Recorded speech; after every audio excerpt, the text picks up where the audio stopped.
I want to welcome you to the Retro Rogues Live. Please pay attention to our warning graphic. It states that the Retro Rogues Live show is intended for an adult audience and not intended for children under the age of 13. Parental discretion is advised.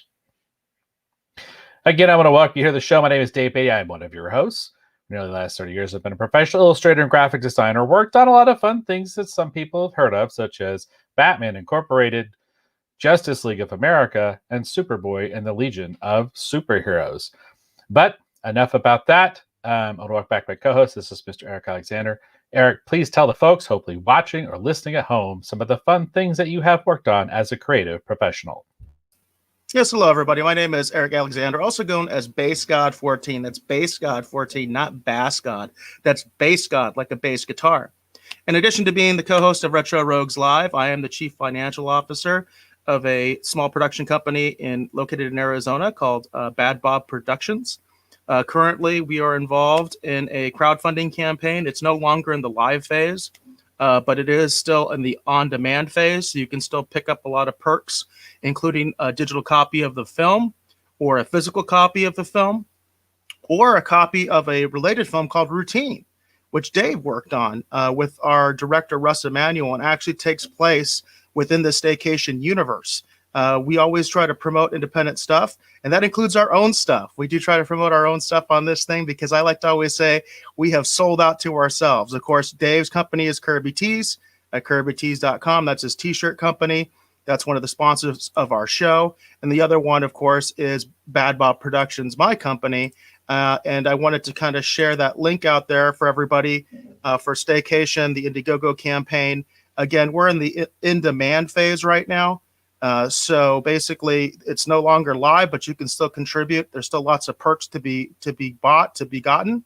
And to show where I put my money where my mouth is, and it's not always just about me, Russ did another project called The Assassins Apprentice. And I was a backer on it. I'm listed as a The Assassins Apprentice 2. He also did direct The Assassins Apprentice, but specifically I'm talking about The Assassins Apprentice 2. And I am credited on there because I was a backer as a production associate. And I just got this week, and I thought it was really cool because, like a lot of independent productions, what happened with The Assassins Apprentice 2 is it kind of got bogged down by editing and post-production.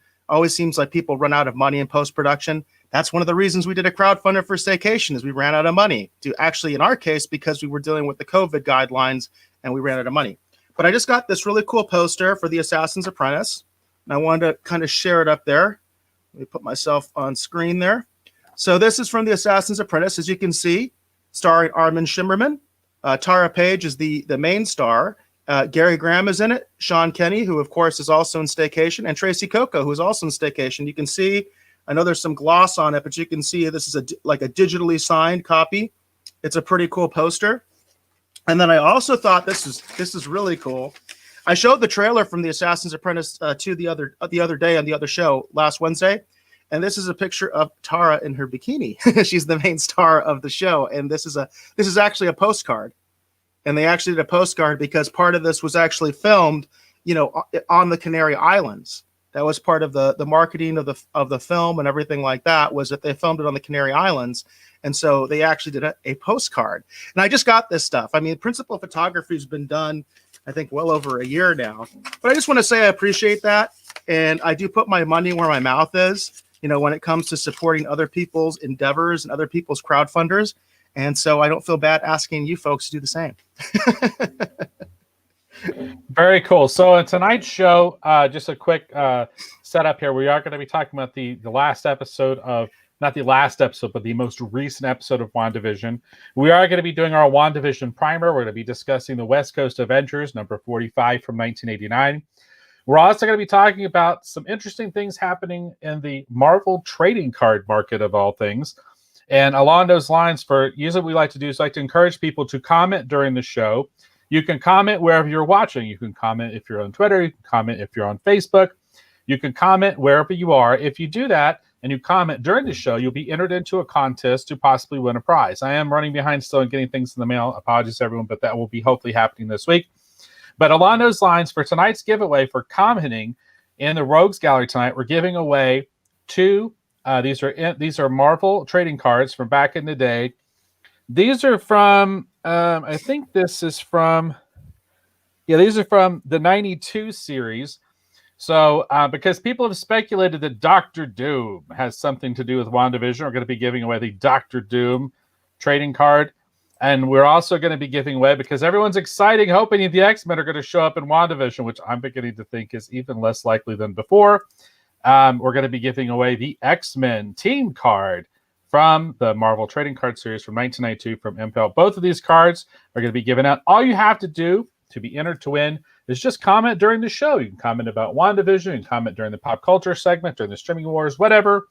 Comment, be part of the Rogues Gallery, make your voice heard. We want to hear your theories, we want to hear your comments, we want to have you as a part of the discussion. But enough about that. If we're good, let's go ahead and get into the show, Eric. Well, I did want to say I really love that Doctor Doom card. I think that is awesome. And of course, we are going to be talking about trading cards quite a bit later in the show, specifically Marvel trading cards and other trading cards, right? So look forward to that in the pop news culture section of the show. Yeah, there's a lot of interesting things that's been happening actually with the Marvel trading cards. I know there's a guy, I saw a video the other day, who was posted on YouTube, and he was saying, don't invest in these cards. He sounded like Dr. Doom. Don't invest in these cards. And all I'm going to tell you is, I'm not going to tell you to invest in these cards. I'm just going to tell you what I think you should do if you just happen to own some of these cards. Because now is the time to make a couple of moves, depending upon how you feel about them. I'm going to tell you what I'm going to be doing, and I'm going to be showing off some of my cards, because ironically, I think I have some of these super valuable cards, and they are like dead center. They're incredibly good condition. I'm going to be seeing them degraded, but we're going to be talking about that later. Let's go ahead and get into our WandaVision primer. And Danny Digital says he's first. So Danny Digital, welcome to the show. And he did say that he's first as far as commenting. All right, well, there you go. There you go. I'm a big believer in these cards. I have a lot of them from back in the day. I bought them because I love them. And we're going to be talking about them because I think they're a lot of fun. I think they're really cool. And it's interesting, too, because it's a different way for people to collect besides necessarily just doing the comics. It's a different way. They take up less room. And I do think these cards are going to have value over time. I really, really do believe that. But let's go ahead and let's talk about. Let's hold on a second. Sorry. So also Danny Digital was having a little fun, and he said, "Hey, invest." Meaning he was responding to my little spam I just did of my Staycation Indiegogo project. I appreciate that, Danny Digital. I always appreciate support. We always appreciate support of any independent projects, particularly when we're directly associated with them. Then it becomes something we really want to put out there. So we appreciate that. All right, so I am a little under the weather, so you're probably going to see me popping cough drops tonight. My apologies, but I am still recovering, but I did not want to miss the show, so I'm here for you, our dear valued viewer, our dear valued listener. All right, so for our primer tonight, we're going to be talking about West Coast Avengers number 45 from 1989. Look at me already flubbing. 45 from 1989. This is my actual copy right here. I have had this book since I was a kid. I remembered reading the Vision Quest saga, Behold the Vision. This is, of course, a John Byrne homage, tribute, or salute to the original Vision cover that was actually originally done by John Buscema way back in the day.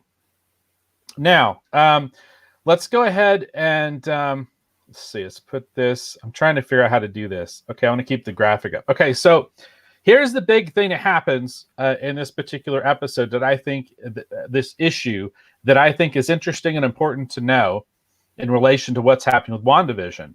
One of the things that happens in this storyline, okay, this is the kind of the first appearance of the new version of Vision. Vision had basically been, spoiler alert, had been destroyed, and they had basically been working to basically put him back together.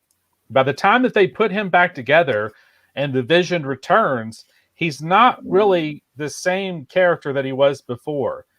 A lot of his memories, his personality, a lot of the things that made him the character that everyone knew, including a lot of his attachment to his wife, which was Wanda, had basically been stripped away by the time that he had basically returned. If you look at his suit, he has no color in his suit.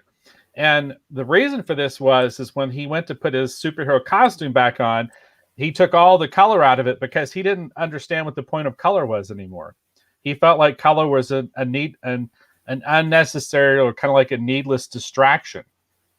He very much was this idea of Data. If you're familiar with Star Trek: The Next Generation, it was very much that cold, logical, not quite sure what it means to be human anymore android character. That's who Vision was. And I still have a feeling that as WandaVision goes on, one of my theories I predicted was that I have this weird feeling that there's actually two Visions in this series. And I do believe that we are going to see this version of Vision towards the end of this series if Vision survives. I think if he comes out the other side, he's going to be this version. And this will be the one that we have moving forward. Could be totally wrong, but we'll see how it turns out. So that's our primer for tonight. I wanted to talk about it. There's a lot of connections from this comic that are things that they've already hinted at, and some of it they've actually directly shown us in the WandaVision series. So I think it's kind of cool. So this is our WandaVision primer connection for this evening. And so I just wanted to bring that up and talk about the fun things that are happening that originally happened in the comics that they're actually doing in the live action show. Yeah, it's really interesting how the MCU cherry picks things. And of course, we've talked about this theory multiple times on the show in our previous reviews. And of course, it's right there for them to use. I mean, obviously, the version of Vision as he exists now in the MCU continuity, he basically is black and white or black and gray, right? So it would seem to me to be almost like a no-brainer that this would be the direction they're going, but you never know. Because again, they cherry pick, right? The MCU likes to cherry pick, and they take what I guess they feel are like the best little bits, right, of the comic books, and they integrate them into the movies. And you and I have talked off the air. Sometimes they also take the best bits from other companies and go ahead and pepper them into the MCU. We've talked a lot about the multiverse, and of course, that's one of the places that WandaVision is obviously going. Endgame started that. Spider-Man continued that, and we're going to see that more and more. And of course, the culmination is going to be Doctor Strange. I think everybody knows that. I mean, it's called the Multiverse of Madness, right? Isn't that what the upcoming Doctor Strange movie is called? So it is interesting to see how the MCU does that, how Disney does that in general. I've even mentioned how Star Wars does that, despite what Kathleen Kennedy said. There are comics, there are source material, and they do cherry pick stuff, and they do rehash old ideas and put them sort of in a new format. So I can totally see this as possibly where this series is going. And we'll get into that more obviously at the end of our review when we talk about speculation and what we think might be happening and how the series is going to go forward. I did want to acknowledge that PJ showed up again. I appreciate that. That's twice in a row, PJ. We really appreciate that. Thanks, Orville Nation. And please check out his channel because there's amazing, great content. Amazing, great content on Orville Nation. And we always appreciate you coming by, PJ. And apparently it sounds like he's still doing his own stream. So, and he just went ahead and commented on us. So we really appreciate that, PJ. See, that's some good stuff right there. That's some goodwill, right? People doing their own thing, even at the same time, and they can actually still support each other. That's pretty awesome. We really appreciate that, PJ. That's super awesome. Honestly, that's super awesome. It is for sure. And again, remember, if you comment in the Rogues Guide, you're going to be entered into the contest to possibly win one of these. Actually, both of these cards. We're giving both of these away tonight. Dr. Doom and the X-Men. This is from the 1992 Impel Marketing Marvel Trading Card Series. Want to thank Hollywood Jackson for commenting. Hollywood Jackson, you've been entered.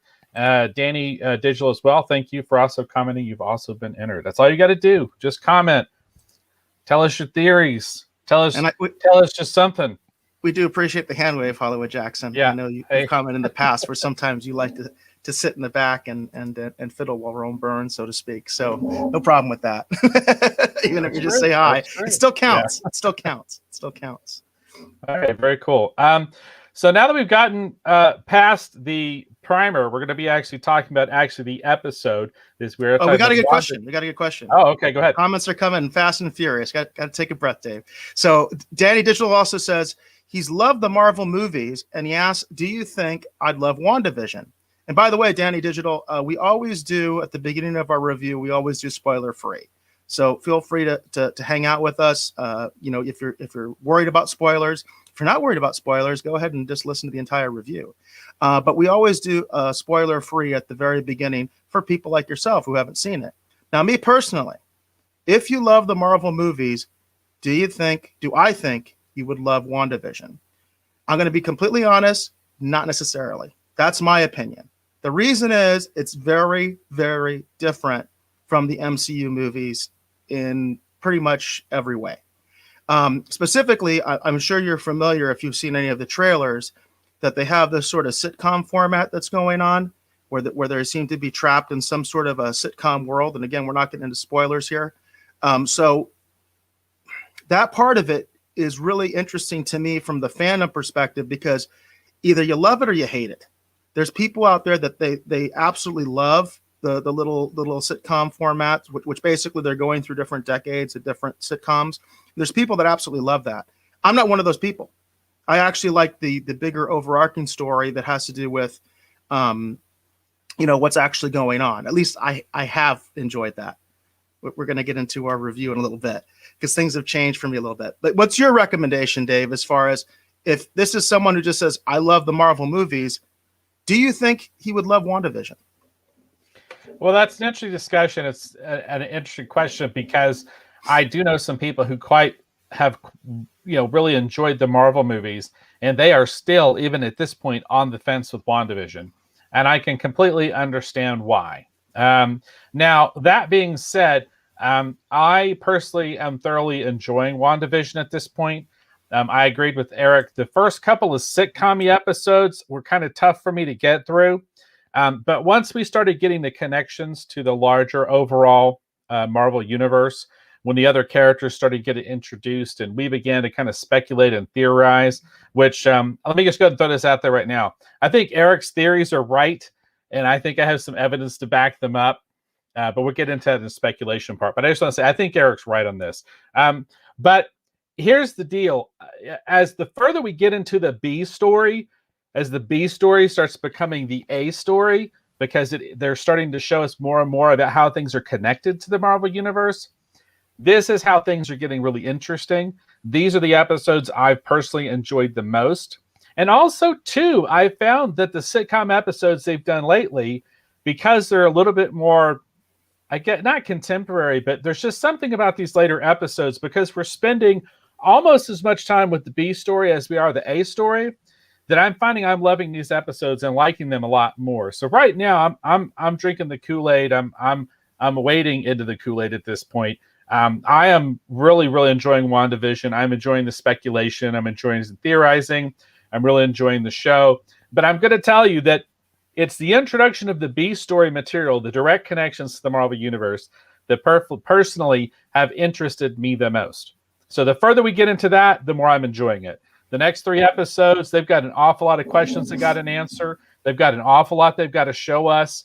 And I think we're only going to get more connections. And then hopefully, possibly that other surprise cameo is going to pay off in the way that, people are saying that it's going to.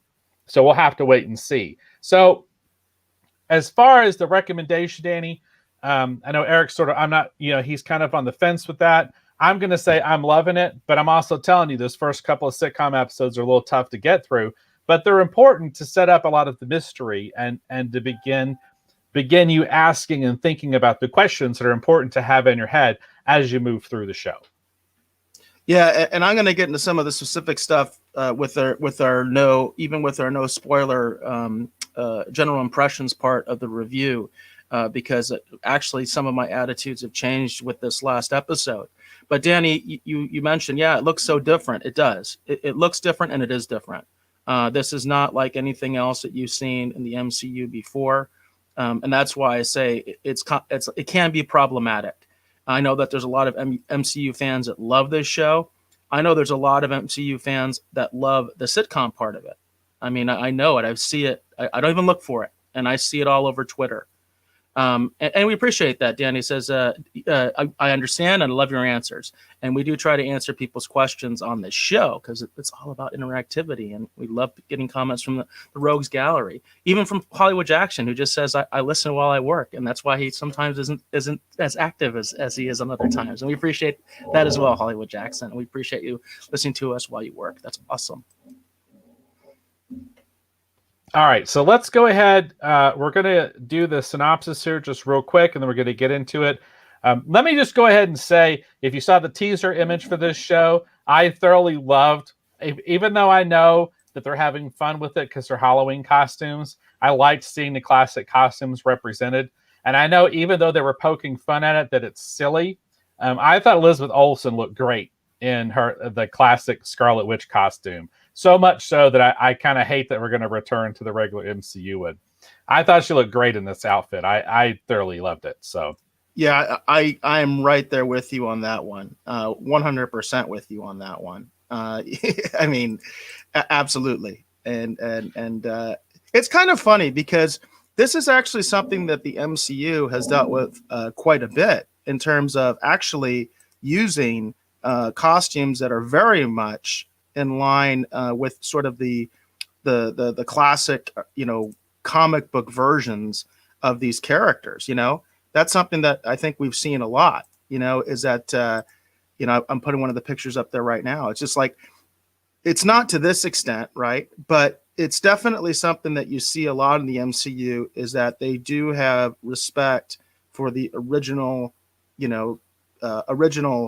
outfits of a lot of the Marvel superheroes. And it's kind of funny because I remember specifically a lot of people were upset by the X-Men movies, in particular with Wolverine, because they didn't have his original costume. And I remember at the time, Stan Lee, of course, was always a good trooper when it came to promoting the movies and things like that, because his name was all over the place. And people brought that up at conventions, and he would say, "Oh, well, come on, who really wants to see that?" There was actually that kind of throwaway line where Hugh Jackson kind of makes fun of it and says, "Oh, what do you expect? Do you expect me like in yellow spandex or something like that?" And it was like a ha ha, hardy har har. And the thing is, we've actually gone full circle, where now people are saying we absolutely want the yellow spandex. Even Hugh Jackson came around and said, "You know what? It kind of would have been nice to at least have once worn the yellow spandex, right?" And there's all sorts of allusions to that, even in the Fox movies. And I just think it's interesting, the way that they do that, the way that they do incorporate the outfits into the MCU quite a bit.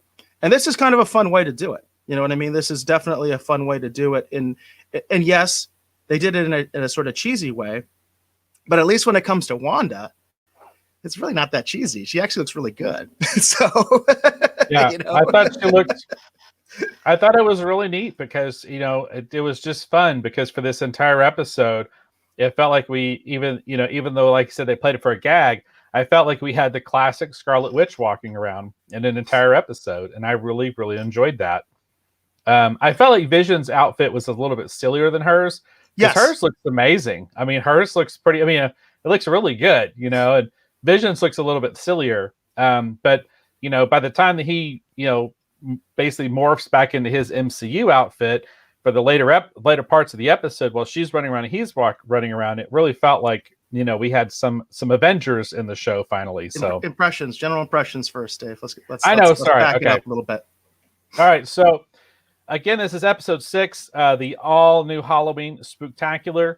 The summary basically states that disturbances on Halloween separate Wanda from Vision, who looks into anomalous activity in Westview. Okay, so that's the summary. So our initial impressions, we want to talk about it. We're going to keep it spoiler-free.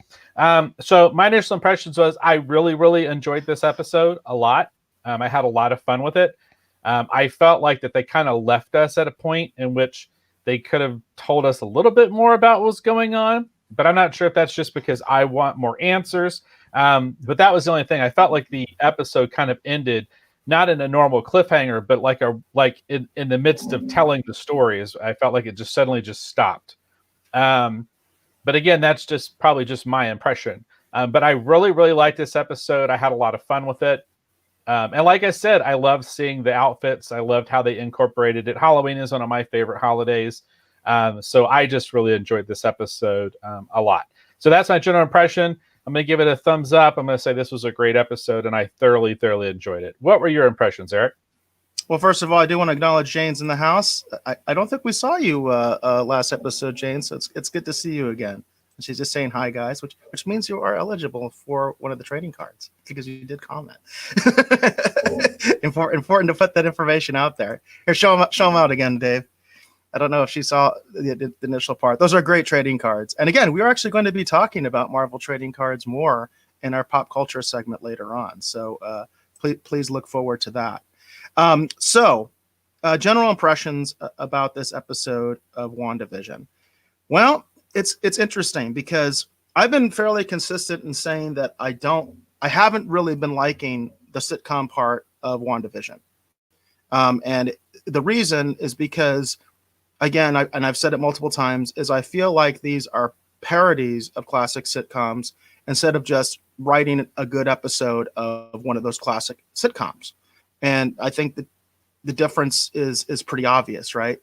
Maybe not to some, but I grew up on this stuff.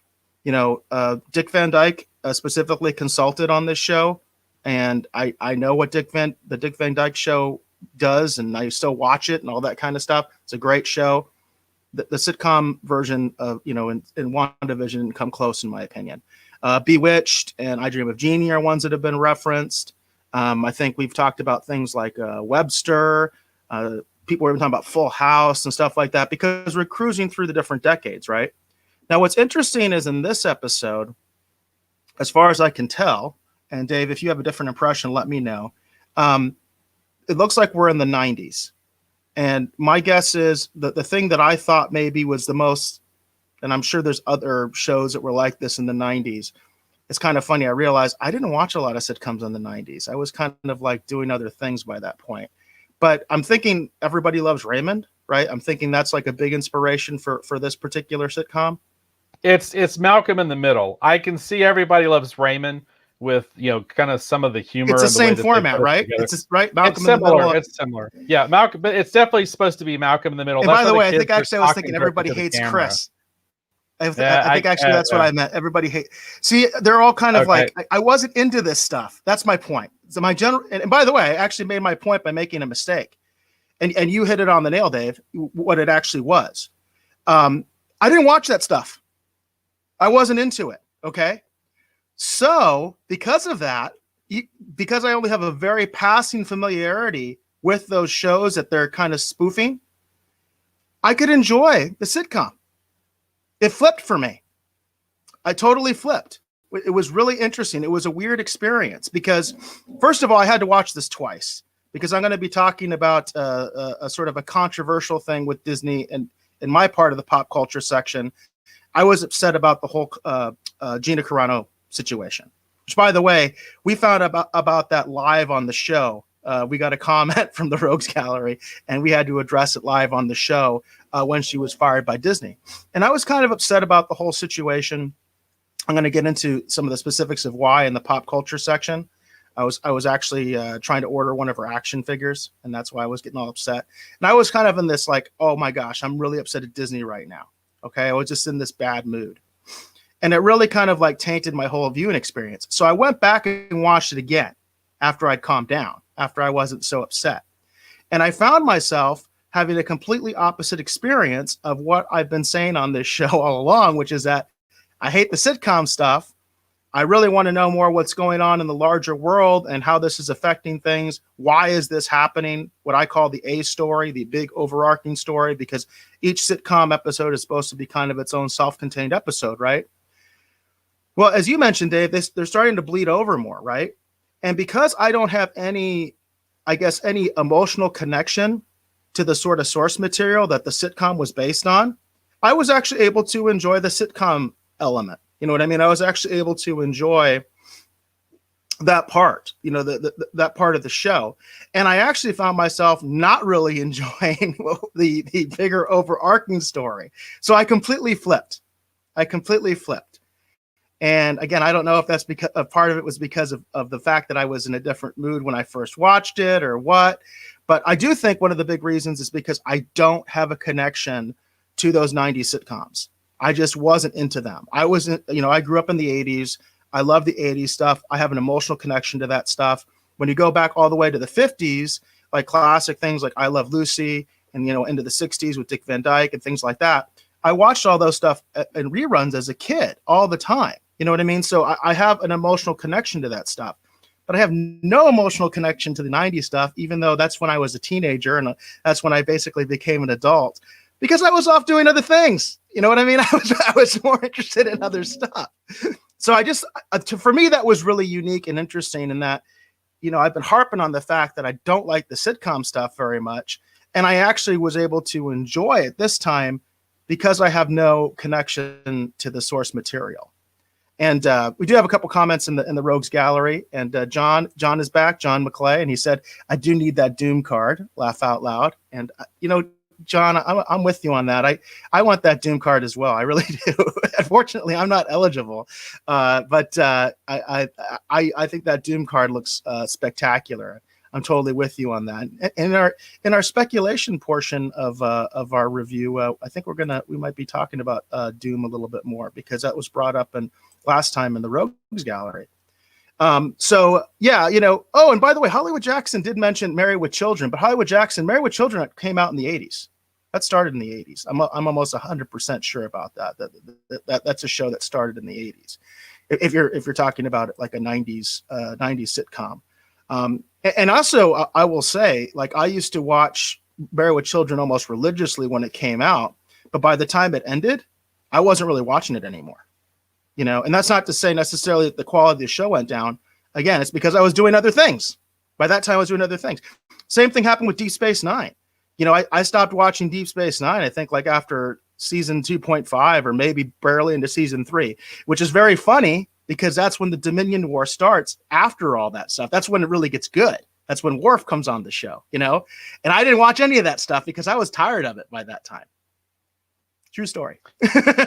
Well, and it's interesting. It's interesting too, because without getting into spoilers for this episode of WandaVision, what makes this episode kind of unique too is because the A and the B story are beginning to merge. We do get the character referencing, Wanda specifically and Vision as well, referencing things that are happening on the outside, in Vision's case, trying to learn. If I'm not careful, we're going to get into spoilers. But the point I'm making is that the A and the B stories are merging together in such a manner that even while you're watching the sitcom, we are moving both the A and the B storylines forward. And I think that helps too, because you feel more connected to the overall cohesive story. And even though the sitcom is a separate thing that's happening, it feels like it fits a little bit better in my mind. So I agree with you 100%. That does have, I think, a lot to do with it. Yeah, 100%. There's more bleed over that's going on. I think it's just a minor spoiler. It's not going to ruin your fun of the show. It's a minor spoiler to say that in the beginning, you have no idea what the hell is going on. It's just almost a pure sitcom with what I call little blips, or the way I was putting it, like it was like the buffer stream is having issues, kind of like this broadcast does sometimes. You know what I mean? It's like buffering, or something goes back and it gets all digital and it gets all weird, and that's the only reason something's going on. That and some stuff they put like in the credits and things like that, that there is a larger issue going on other than them just being sort of trapped in the sitcom world. As the story progresses, we get to see more of how this is affecting other things. And I think you hit the nail on the head. In this episode, they really blend the two. And they started that last episode. And I did mention I wasn't sure how I felt about that. You know what I mean? If the blending of the two really works. And that was the first episode where they really directly did that, was episode 5, where you really saw it. And I'm going to say, at least for me, I just flipped. Instead of actually like saying I enjoyed the new format, I was like, no, I think I actually flipped. I'm on the other side now.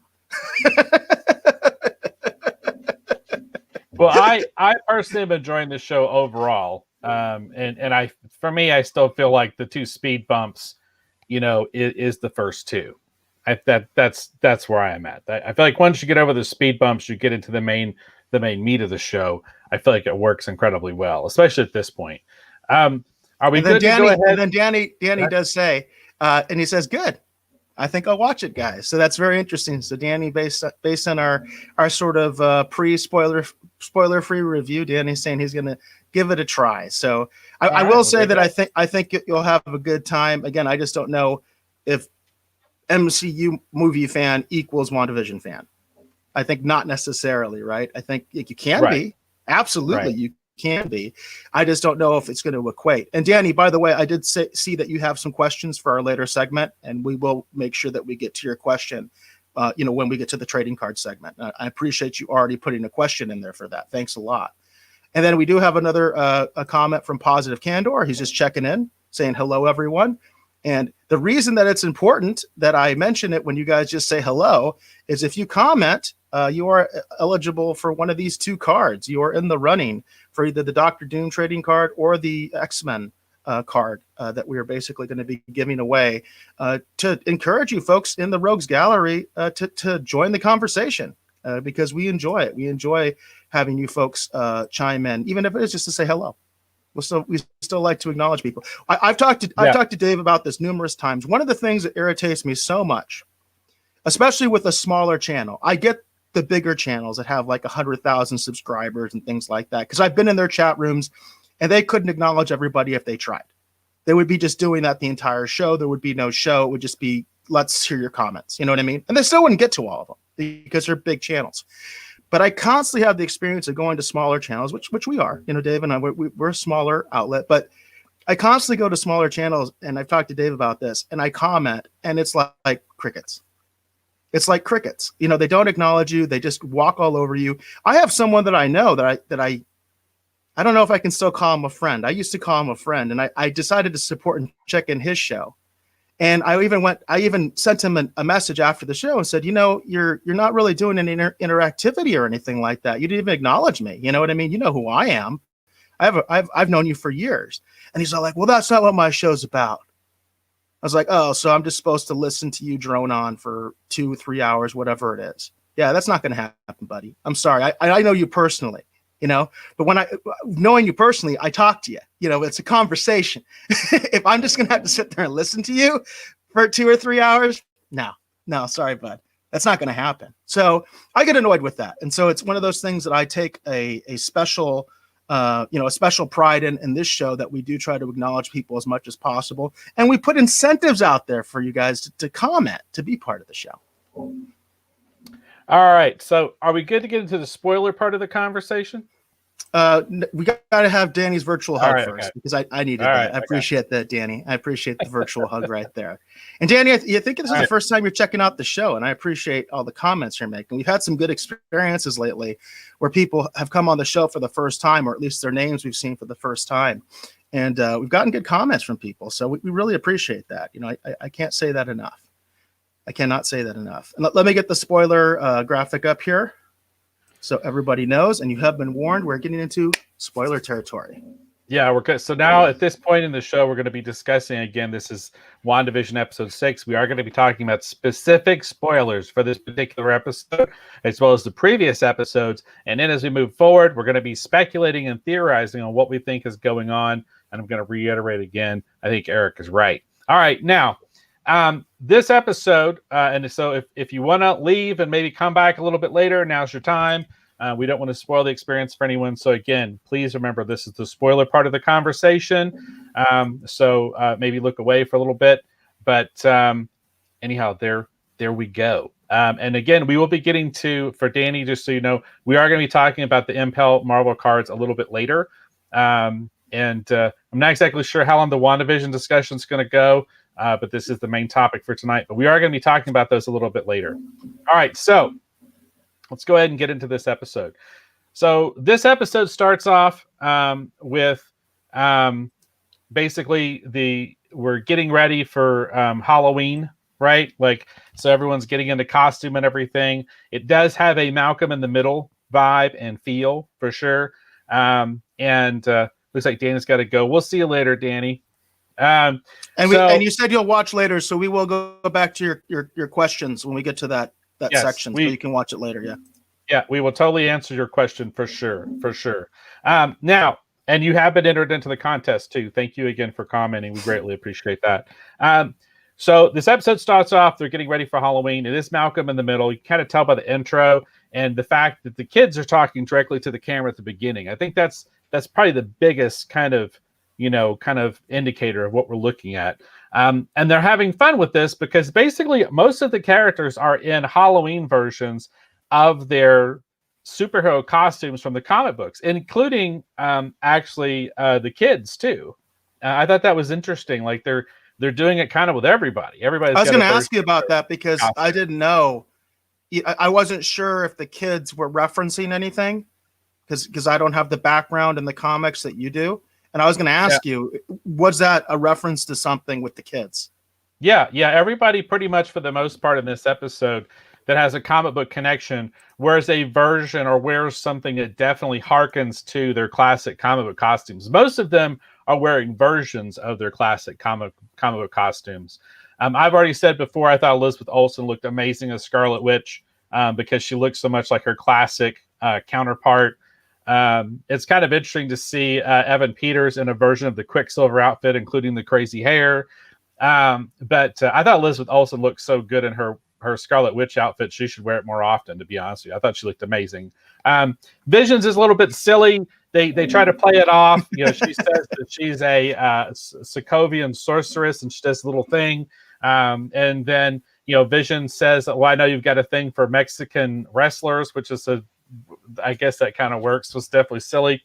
And then as we're going through all of this, we're getting a little bit more introduction of Pietro Maximoff Quicksilver into the story. And again, part of the big lingering overarching question that this episode is specifically going to obviously be dealing with is this Quicksilver from the X-Men Fox movies, or is this a different version of her actual brother from the MCU movies? Is this someone new? What is going on? Now, again, Dave, this is another character I'm not that familiar with.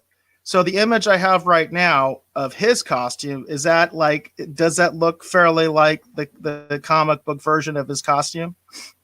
Well, in the comics, he had like a blue bodysuit, and he had like a silver or a white lightning bolt that went across his chest like that. So they are definitely, and of course, the crazy hair, they are definitely like suggesting or nodding to the classic costume for sure.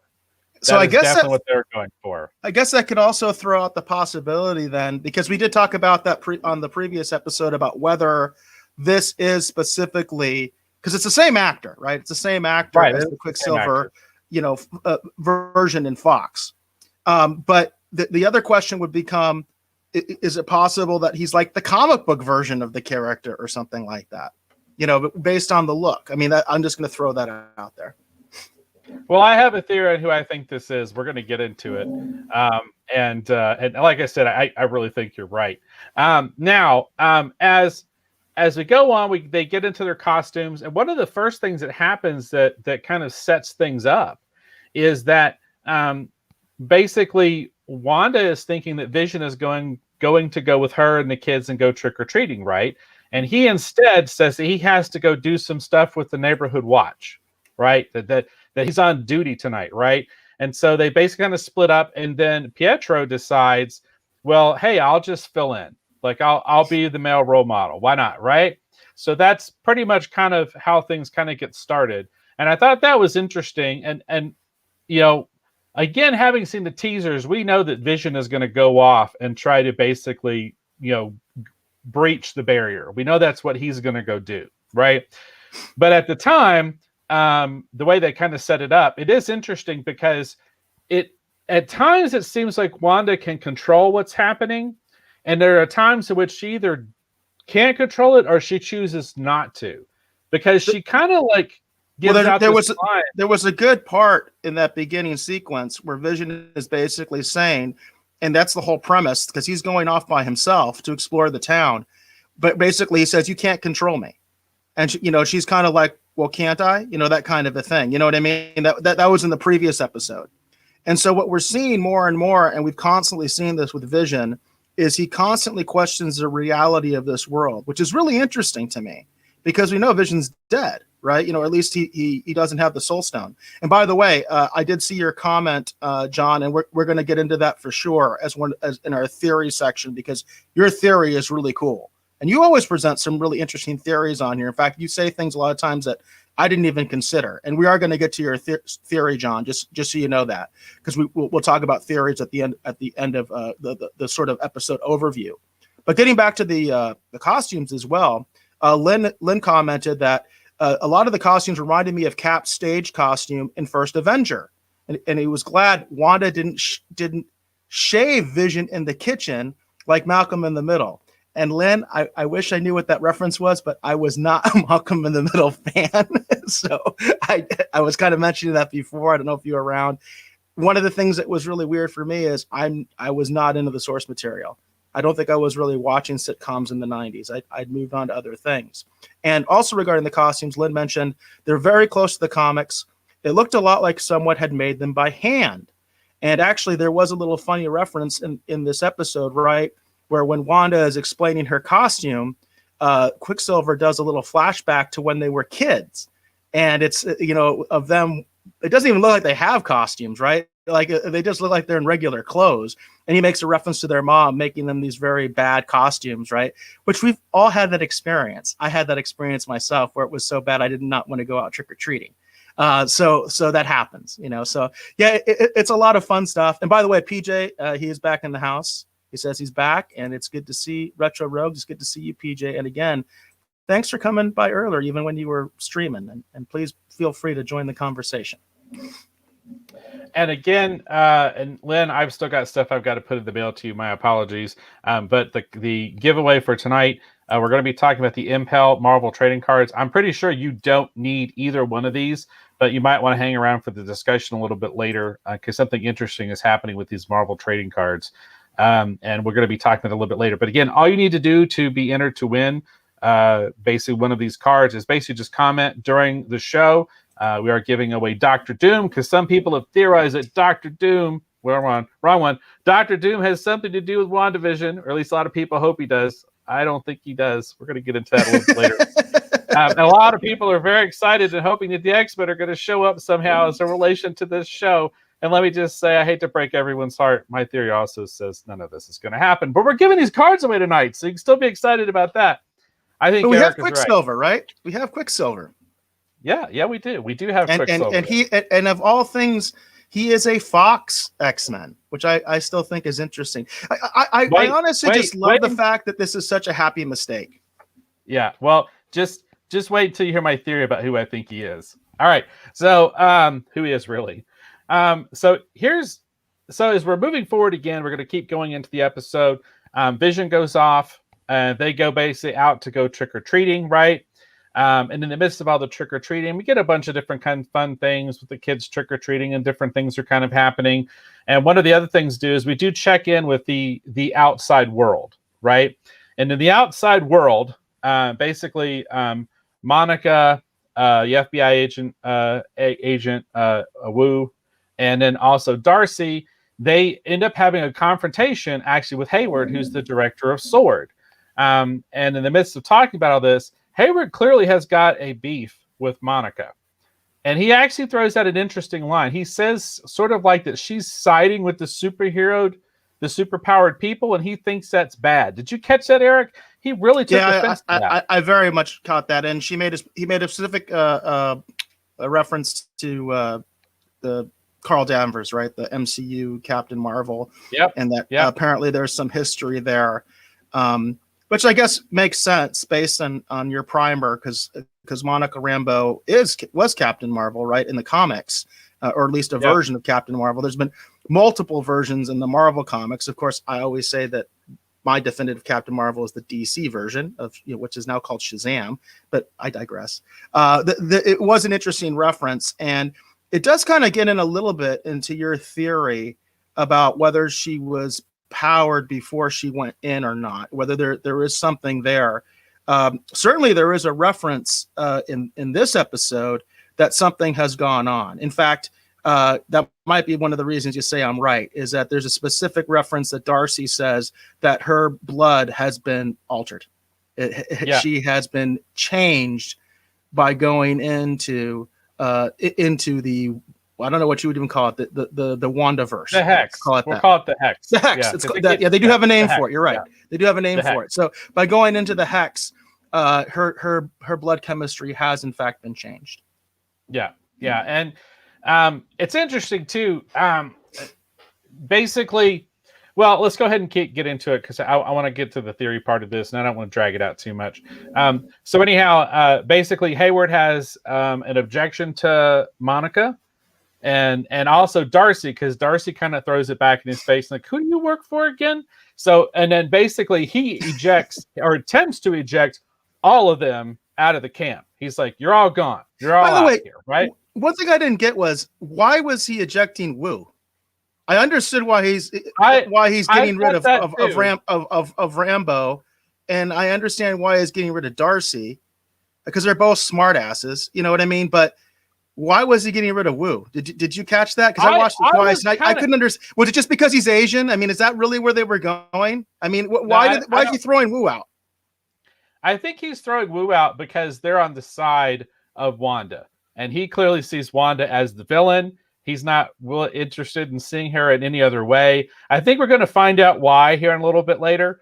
But he basically I didn't get it. I really didn't. I just thought that they were going like full agenda, in my opinion, there. And it took me out of it for a second where I was like, what the hell is going on here? You know, but I didn't take it as that at all. And I have a theory for why. But the only part that surprised me the most was that Wu kind of let him send him off because he's a FBI agent. You know, I would have thought that's my point. Yeah, he's not even part of the same. He's not even in the. In other words, so okay, I'm sorry, but I have a background in law enforcement. Okay, and I understand how joint operations work and when you have a joint task force and how it works. And yes, somebody has to be in charge, obviously. But the bottom line is Wu is essentially there representing the FBI, and it was actually his case. Yeah, I don't know if people forgot that, but this was his case. Which, by the way, we still haven't gone back to that. Like, what happened to his person that was a witness protection? Oh, and another little thing is the U.S. Marshals do that, not FBI. But anyway, I get too worked into reality sometimes. But he is representing the FBI. Bottom line, and it actually was his case. He asked for help, right? He asked for help from Sword because apparently in MCU land, FBI doesn't have drones. Yeah, that makes a lot of sense. But anyway, my point is, it was his case. So I just thought it was really weird. It didn't make any sense to me. It took me out of it. It's one of the reasons I did not like the A story, the outside stuff in this, because I just felt it was very agenda. Well, I can see your point, but I'm going to say I don't think it was agenda. I think it's just he didn't want anyone there that was basically like even remotely on the side of Vision and Wanda. I think he clearly sees Wanda as the problem, and he wants to get rid of it. And it's very clear. I feel like it comes across very clear in this episode that basically Sword is kind of like S.H.I.E.L.D. was at one place, like in the MCU, and they are basically preparing to defend the planet from superpowered beings. I feel like Sword has now taken on that mantle. And that where at one point, like in the Avengers movie, like Cap and everyone was horrified to see that Nick Fury and S.H.I.E.L.D. was experimenting with the technology that they had basically commandeered and were basically using it to create weapons to battle the heroes with, right? And they were concerned about that, right? And they're like, well, wait a minute, what? Why are you? This isn't right. And that's kind of this recurring theme. I feel like we're still there. We're still, as far as the human side of this story goes, the human side of this story is stuck somewhere in between Avengers and basically Winter Soldier. They haven't moved beyond this stuff. And my theory, I think, is going to explain so much about what's going on. And I think everything that's happening, they've shown us all this stuff before. And I just have this feeling that I know where we're headed. Now, it does feel like S.H.I.E.L.D. and Sword are very synonymous. There's no doubt about it. It really does. It's like, you know what? It does. It does feel like they're very, very, very much synonymous. And by the way, Lynn does agree with you. He says that he just thought that the director didn't want anyone objecting or getting in his way, especially non-Sword personnel. And I think in some ways I can see that even with Rambeau, because she is technically sword personnel, but he makes a reference that she got blipped, and he's one of the guys that had to keep the lights on. That's specifically what he says. He had to keep the lights on while everybody was gone.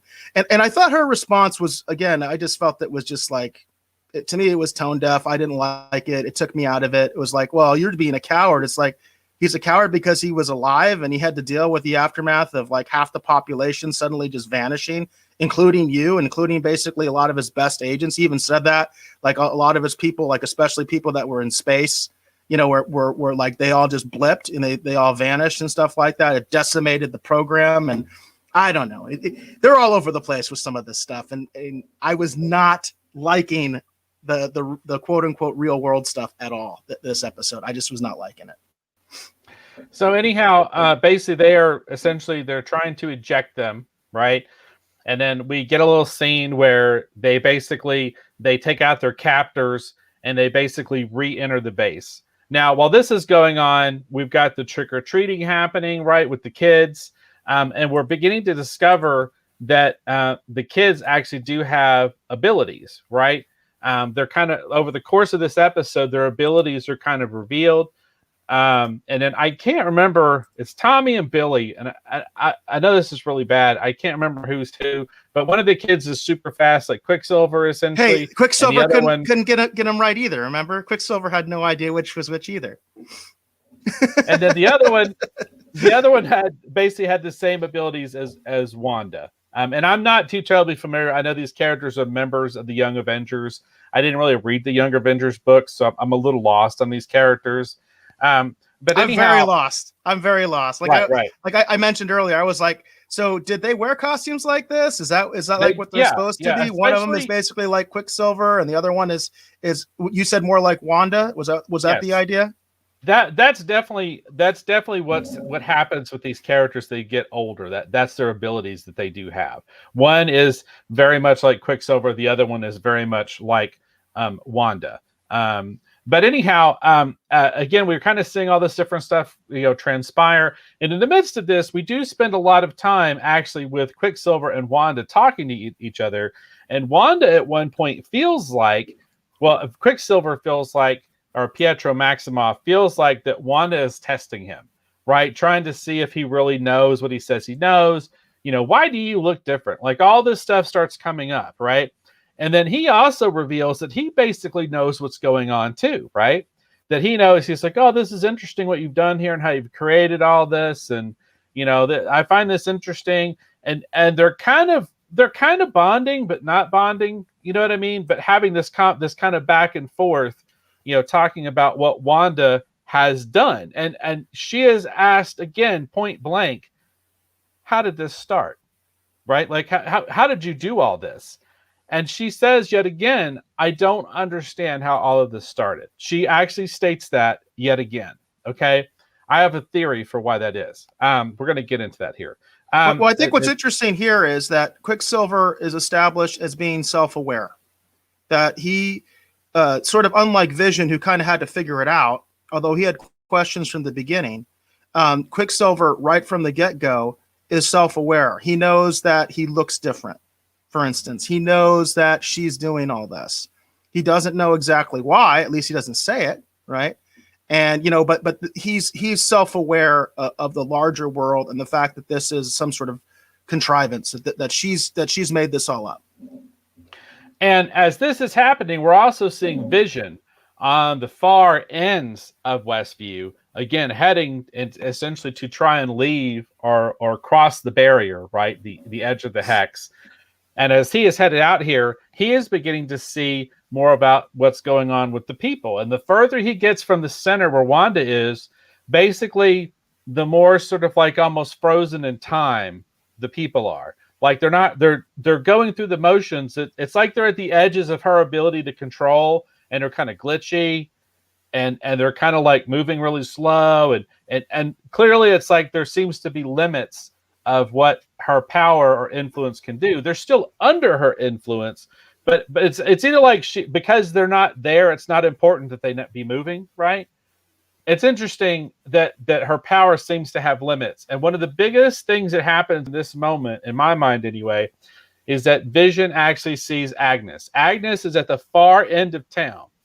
And it's interesting because I think Agnes was trying to leave, Eric. I think that's what she was trying to do. Agnes is at the far edge of town where Vision is headed, right? And they have a little bit of a bit of conversation. And at first, when he's talking to her, she's like, "Oh, I don't know where She's like very like not there. He uses his ability to phase, right, to kind of bring her in tune with more reality and break Wanda's control for a little bit. And she's like, "Oh, you're an Avenger. Are you here to help us?" And Vision's like, "Yes, I'm trying to go out here and make contact with these people and make sense about what's going on." And then he tells her something yet again. He's like, "But what's an Avenger?" Because he can't remember his life before. And then she tells him something that he doesn't understand. And she's like, "Oh, am I dead?" Because she's beginning to think like, "Am I in purgatory? What's going on?" And then Vision says, "No, why would you think that?" And she's like, "Because you are." Right. So what did you think about all that? It was an interesting conversation between the two of them, where again, Vision clearly does not have all of his memories. And Agnes seems to be under control. Agnes does not seem to be. I have this feeling Agnes may not actually be Agatha Harkness at this point. I think she's just some lady named Agnes. And that she apparently is under Wanda's control too, even though at times she seems to be aware. What did you think about all that? Well, I think they're all struggling with that. You can see that. You could even see that in the conversation with the guy that was on the neighborhood watch who was dressed like Frankenstein. That there was at one point where he's explaining everything to Wanda and he's all like basically, "Is that all okay? Or did you want to redo that?" And going back to the situation with the outskirts of town, Lynn hits it right on the head. It's very Twilight Zone-ish. I've made the reference myself, Lynn, about that the fact that Scarlet Witch likes to send people to the cornfield. As far as if they're not going by the script. But there is some self-awareness that is going on within these people where they know who's running the show and they know they have to do what she says, and they're just kind of stuck. And the people on the fringes, because she's not directly interacting with them, they're all sort of like in slow motion. And it very much reminded me of the Truman Show. It very much reminded me of the Truman Show. That's one 90s reference that I think I'm thinking is deliberate because it is supposed to be like 90s sitcom. And that's one movie that I really enjoyed and I liked at the time.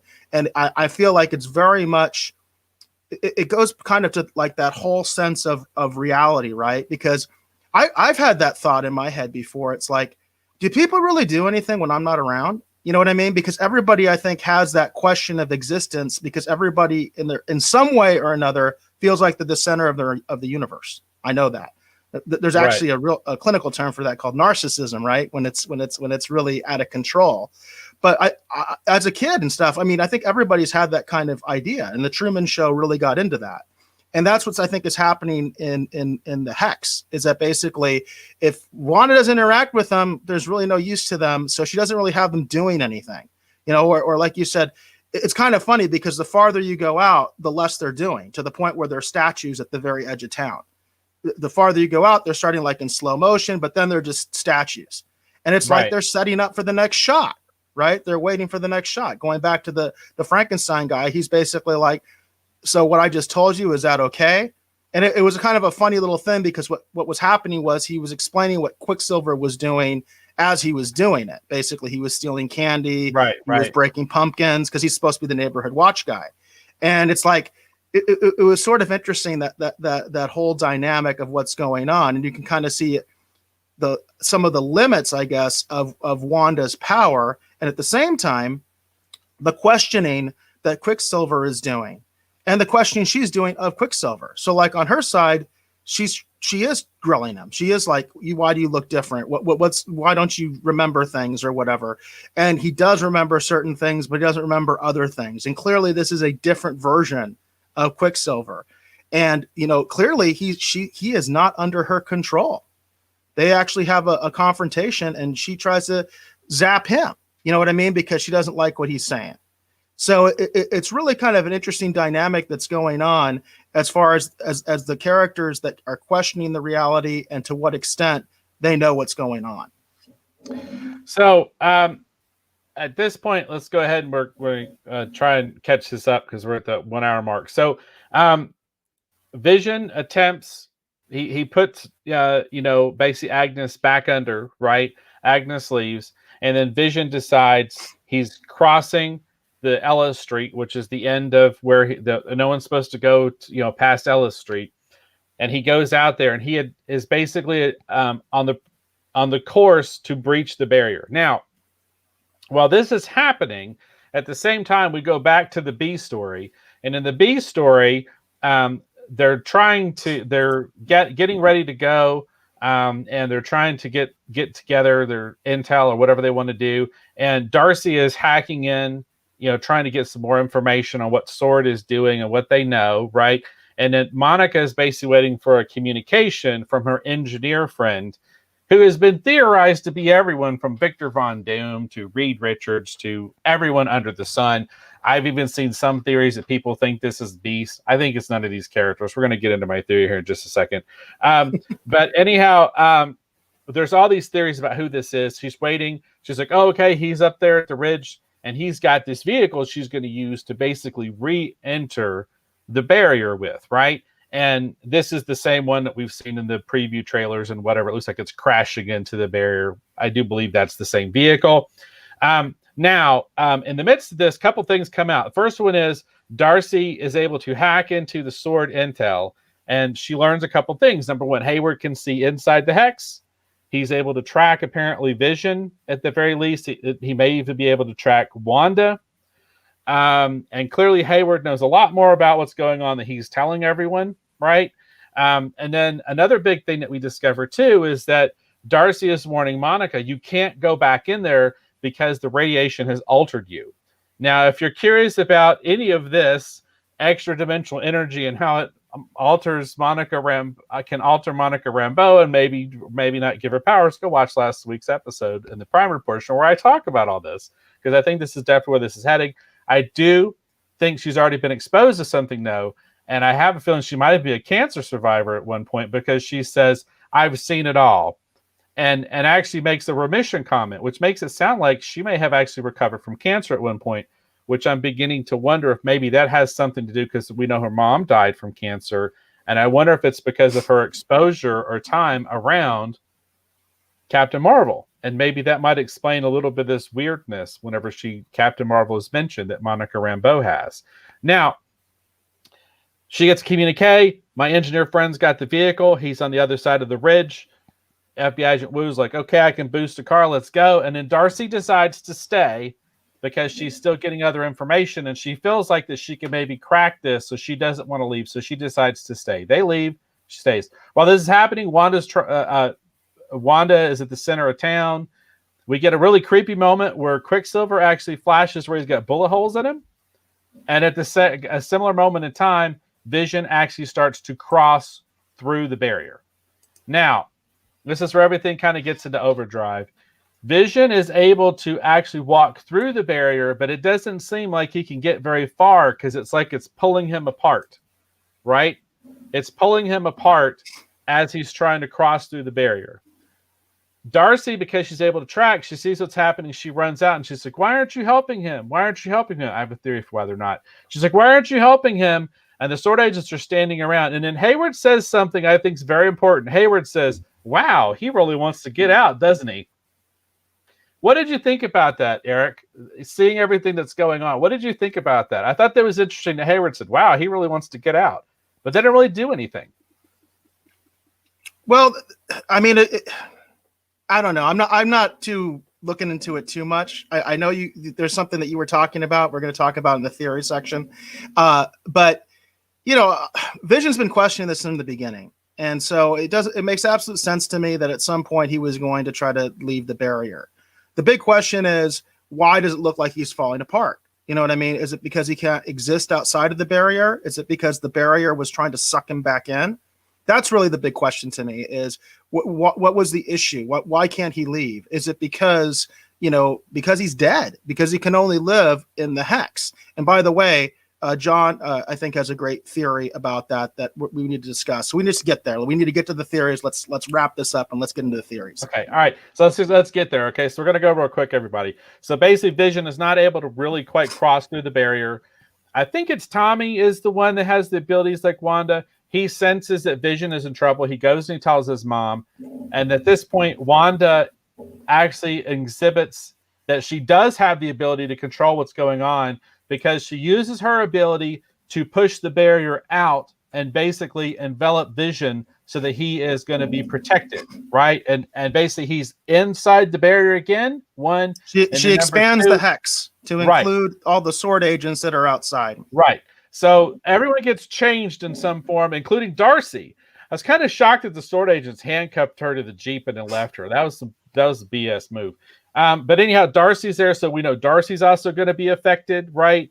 That's just to emphasize Rambeau's comment that they're all cowards, because she's the key to everything, and she's the one that knows everything, and she's the only sword agent that's worth anything. I'm sorry. Again, agenda stuff is coming into my head. It takes me completely out of it, and I'm just like, I don't know why they had to do that, but they did. They went there. So, well, I'm going to say again, I don't think that with Monica it's necessarily agenda, Eric, just because she's the original Captain Marvel from the 80s. So I'm going to say I don't think that's it. She was a leader of the Avengers. But this is the MCU version. Always remember that. This is the MCU version. This is the Disney version of that character. Understand what you're saying. And if you want to go there, we've gone there and said, why wasn't she then Captain Marvel in the Captain Marvel movie?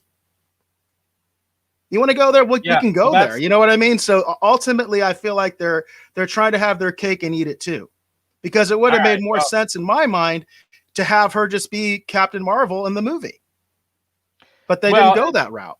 Right. Well, I can see what you're saying, but I'm just going to say, I again, when I was a kid growing up reading the comics, one time she was the leader of the Avengers. It makes sense that she would be the take charge, get it done kind of person, because that's who Monica Rambeau's always been to me since I was a kid. So anyhow, like to me, she's an original Avenger in my mind. So not an original, but when I was first reading Avengers, she was one of the original Avengers when I was first reading those comic books back in the day. Now, as this is going forward, we see the effects of her expanding the hex, and that basically the episode kind of ends essentially with Vision collapsed and basically in the field, but protected because the barrier's been expanded. Almost all of the sword agents have been changed. All of their tech and everything has been somehow changed as well. It seems like Darcy has clearly been affected. There's an interesting, all that basically happens. The people who are on the outside, Monica, I think is it Jimmy Woo or FBI agent Woo? He is also on the outside with Monica, and they're going to go get this vehicle to meet her engineer friend, who I've heard is speculated as everyone under the sun. And then the other Hayward and a few sword agents that are in a vehicle that were on the edge of it, they've also basically survived being transformed. But basically the entire compound's been enveloped and changed at this point. So there's not a sword contingency anymore, as at least in the context that we had seen it before, because then they've all been transformed. They're all now part of the sitcom or the show or whatever is happening at this point. And that's where the show ends, is with we see that Wanda clearly, deliberately, consciously does this. So the idea that she's not fully in control, obviously we know that that's not totally there, because clearly she did just do that on her own conscious will, and she chose to do it, and she used her powers in order to affect those changes. So that's kind of the big deal. Now, do you want to go? Let's get into it. Come on, let's get into it. I've been wanting to talk. Okay, so listen. All right. Plus, we have comments in the Rogues Gallery and theories. Okay, I'm gonna start with what Lynn just said. Okay, so Lynn says he's thinking Monica may be Photon. I don't know who that character is. Do you know who that character is, Dave? I'm sure you do. Well, when Carol Danvers gets the Captain Marvel moniker, basically Monica gets renamed Photon. So I agree with Lynn. I do think she's going to get her abilities. And that they may call her Photon. I think at one point she was called Spectrum or something like that. She's had a lot of different names because they took the Captain Marvel label away from her quite some time ago. But I do think that Monica is going to be powered by the time that this is all done. and I do think she will have her abilities. And they probably will call her Photon. Her mom's call sign when she was in the Air Force was Photon, so it makes sense that she would call herself Photon. I do agree with that. Interesting. That's interesting. And again, I don't know background on that character, so that's interesting to me. And it would make sense to me that they would call her something different, obviously, than Captain Marvel, because they've already established a different Captain Marvel in the MCU. And Lynn also backs up a little bit on your cancer thing, which I didn't know this, and this is interesting. He said Marvel / Captain Marvel does die of cancer in the comics. I was not aware of that. That was in that connection. And so I guess there is a possibility of that as well. Now I want to go back to John McClay's big comment here. I hope, John, you're still around, because I really wanted to talk about this. I think this is a really interesting theory. You always come up with interesting theories. I had not considered this. So what John McClay says is the Mind Stone is an integral part for bringing back Vision. And I have a theory as to why he can't exist outside of the Hex. Unlike some other things that seem to be able, and while it seemed to be pulling him back in piece by piece, the Mind Stone may be real, but perhaps not one from Wanda's own universe. In the comics, there's a set of infinity stones for every multiverse out there. The catch being they only work in their home universe. I think it's possible that Wanda has, and it just says pulled. And I don't know if it got cut off from there, John, but I do like this idea that possibly Vision does have some version of the Soul Stone. I think that's an interesting idea as to that's why he was having trouble leaving the Hex. Now, I will say, in terms of the MCU, because I've watched the movie, so I can always comment on the MCU way of looking at things. That's not the way the stones worked in the MCU. In the MCU, the stones from the other dimensions did work. You know what I mean? That's how they got the stones, is they basically went to other parts of the multiverse and they got the stones in order to make their own gauntlet, right? That's what they did. And the stones from the other universes did work. They explained in Endgame that the way time travel works in the MCU, once you go somewhere, you basically splinter off that universe and it becomes an alternate universe.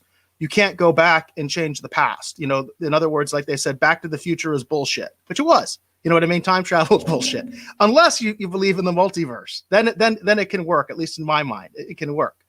And so the stones from other universes did work in the prime universe, if you will, of the MCU. That's what they did. They borrowed these stones. In fact, they had to take them back. They actually had to bring them back to those alternate realities, because it was explained to them that it was very important that they have those stones, because those universes would keep going. So they had to give all those stones back. But I think it's interesting, the idea that perhaps Wanda somehow created a soul stone that just only works in the Hex. I think that makes a lot of sense. That basically she created her own soul stone, and it doesn't work outside of her area. All right, so here's where I'm going to put out my crazy theory that I was warning Eric about. I was going to do this on the show because I think Eric is right. So here's where we are, everybody. Okay, I'd been theorizing. I thought that maybe it was the High Evolutionary. People have been theorizing that Mephisto might be behind this. Some people have been theorizing that Nightmare might somehow be involved. All these interesting cosmic, occultic, supernatural, Marvel villains are behind all of this stuff. I hate to break it to everyone. My current theory, I think Eric is right.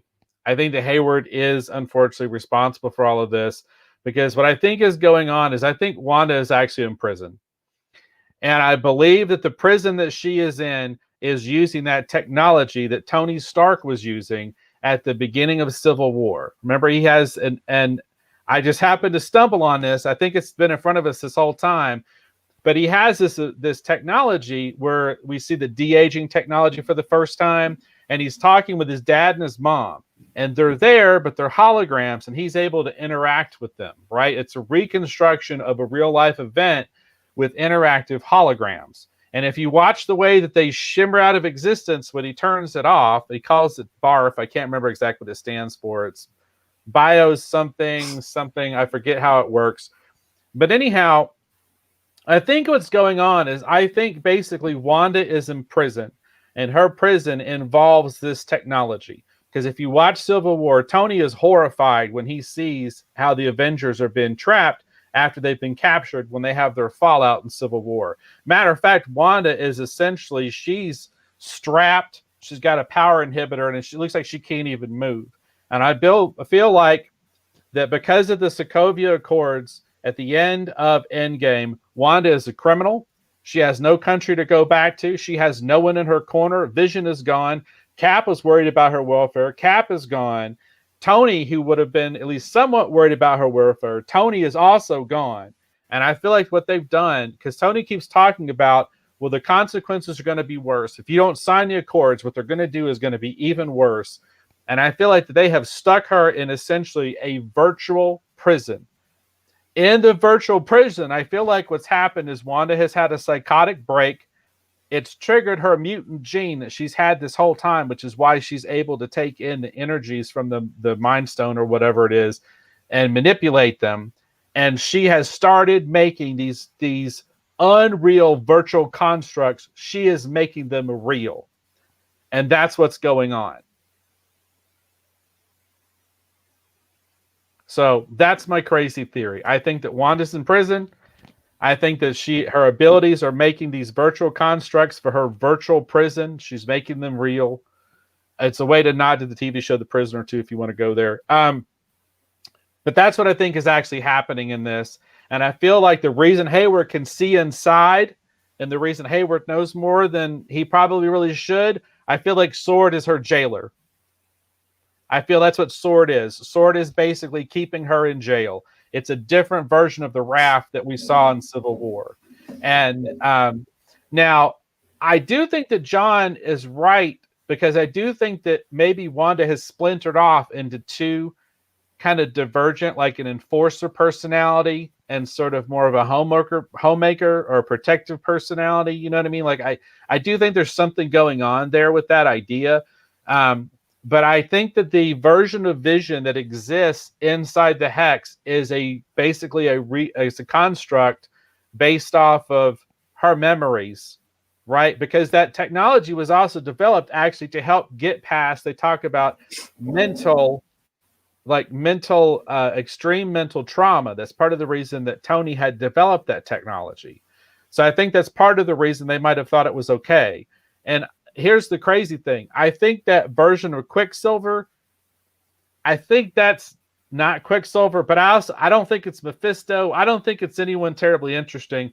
I think that's an AI version of Tony Stark.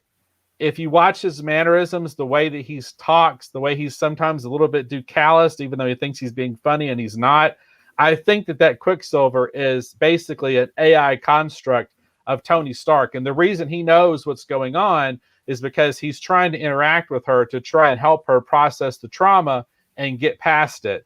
But it's not really working because everything's gotten messed up, because her mutant abilities and her powers have basically, this whole thing's spiraled completely out of control. But that's what I think's going on, everybody. That's my crazy theory.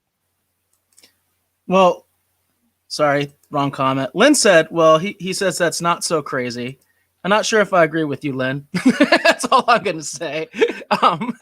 That's interesting.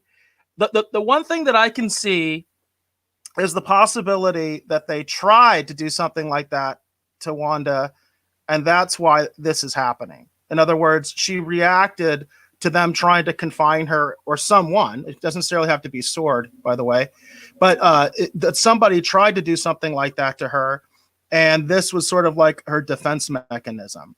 That's the angle that I could see. For lack of a better term, are you basically saying that you think this is basically like the holodeck? I mean, am I understanding you right? I just want to make sure I'm understanding you. But her magic is basically making things real. And that's why things are being affected in the way that they're like, her abilities are actually taking these things that are holographic constructs. And so what's happened is it started off in this virtual reality simulation and it's gone out of control. And I believe that the reason that we see her breaking Vision out is because I do believe that this this place where this was happening was a sword base, and that's where they were also holding what remains of Vision's remains too. Like I could be wrong, but I just tell you that's what I think's going on, because it fits everything that's happening, and it would explain why she's not exactly sure about how it all started. If she basically just surrendered herself to the authorities and she's depressed and she doesn't know what else to do, and they stick her in that virtual prison, and using that technology that we saw from Civil War, and it triggers her abilities and her mutant gene that I think she's had this whole time, it would explain how all of a sudden the holographic constructs suddenly become real. And I think that it's gone to the point where some of these people that we see in Westview are her jailers. I think some of these people in Westview are just people in the nearby town that have now been affected by all of this. But that's what I think's going on. I mean, everybody tell me I'm crazy. I'm just saying that's just my theory, because it fits a lot of your theory is as good as anybody else's, Dave. That's the bottom line. And this show is meant for that. So I'm not gonna sit there, especially with my co-host, and say that you're nuts, because anybody's theory is as good as anybody else's. It really is. That's the bottom line. And that's the fun of the show. The fun of the show is to speculate and try to figure out what's going on. I've said that from the beginning.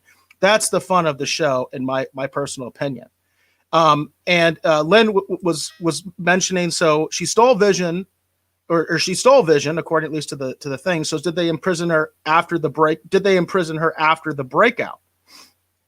That's an interesting version, Lynn, of basically saying that she actually did. In fact, that could be a reason why, if that's what's going on. In other words, that could be the reason they actually did imprison her, was because she stole Vision. That's a possibility. I could see that, Lynn. There might be a little something to that.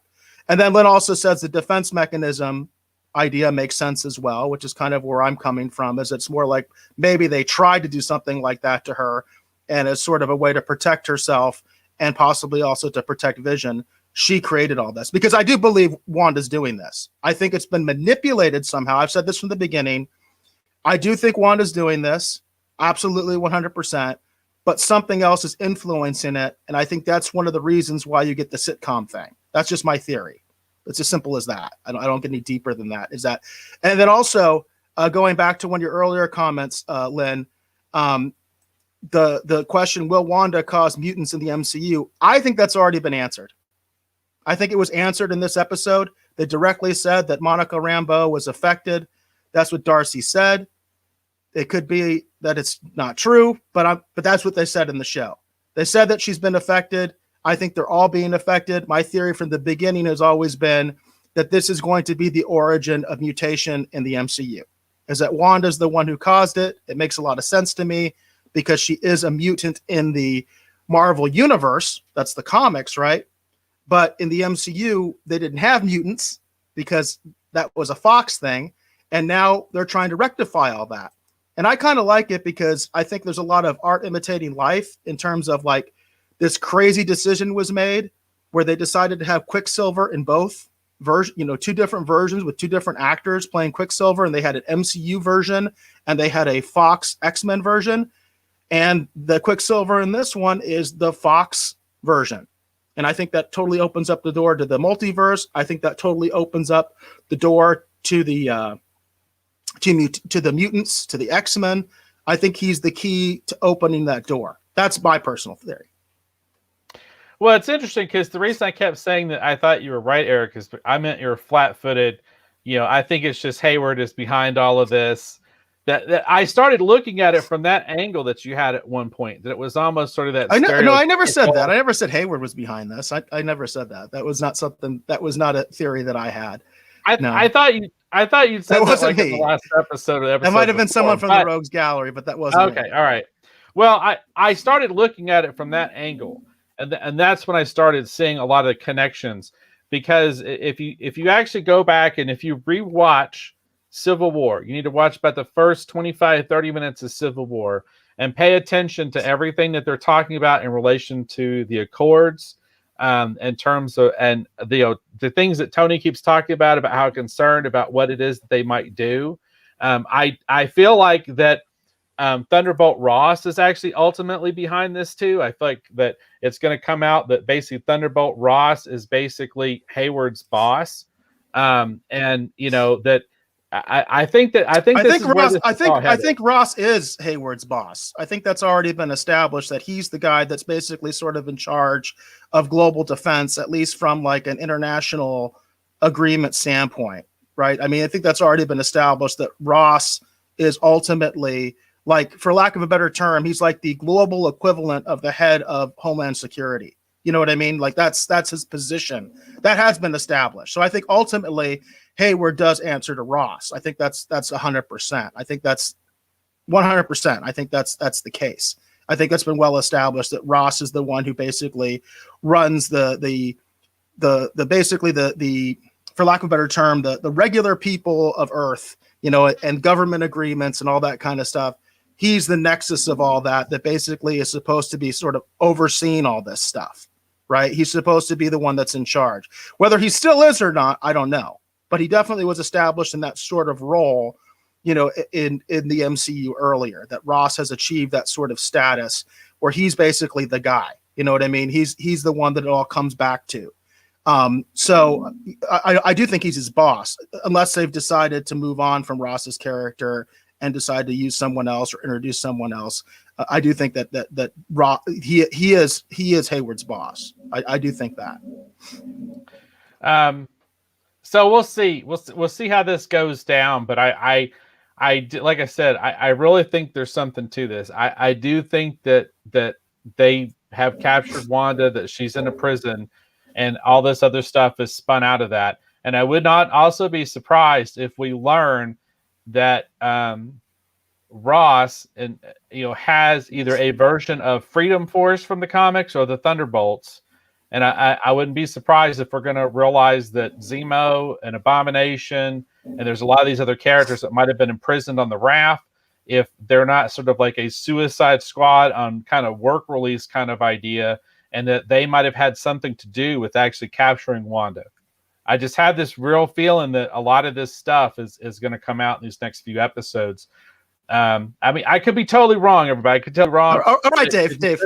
Let's get to some of the other people's theories out there. I think we need to move on. we got your position, okay?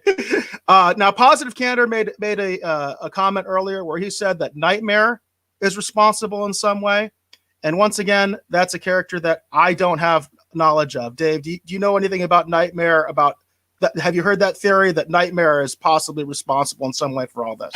I have, and I know that Nightmare is believed to be the villain of Multiverse of Madness. I wouldn't be surprised if there might be something to that. I'm just honestly of the opinion that I don't think this is where this is going now. That's just my personal opinion, though.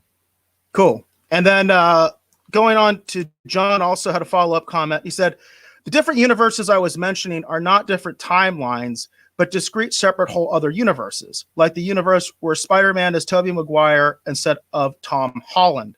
And John, I get that. But what I think some people don't seem to understand, because it was complicated and Endgame didn't necessarily do the greatest job of explaining that.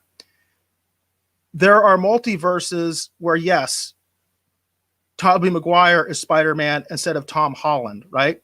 But there are also multiverses where Tom Holland is still Spider-Man and basically everything is still the same, except there's just like one divergent point somewhere. That's basically what's going on. In other words, it's both. It's not one or the other. And so you have the multiverses that were created as a result of the actions that they took in Endgame. And then you also have the multiverses like you're talking about, where there's all sorts of speculation, especially with the Spider-Verse. There's all sorts of speculation that Tobey Maguire is going to be in the next Spider-Man movie and things like that. And obviously we've seen what they've been doing in WandaVision, where they took the Fox version of Quicksilver, at least the actor, right? It's not necessarily the same character. That's debatable.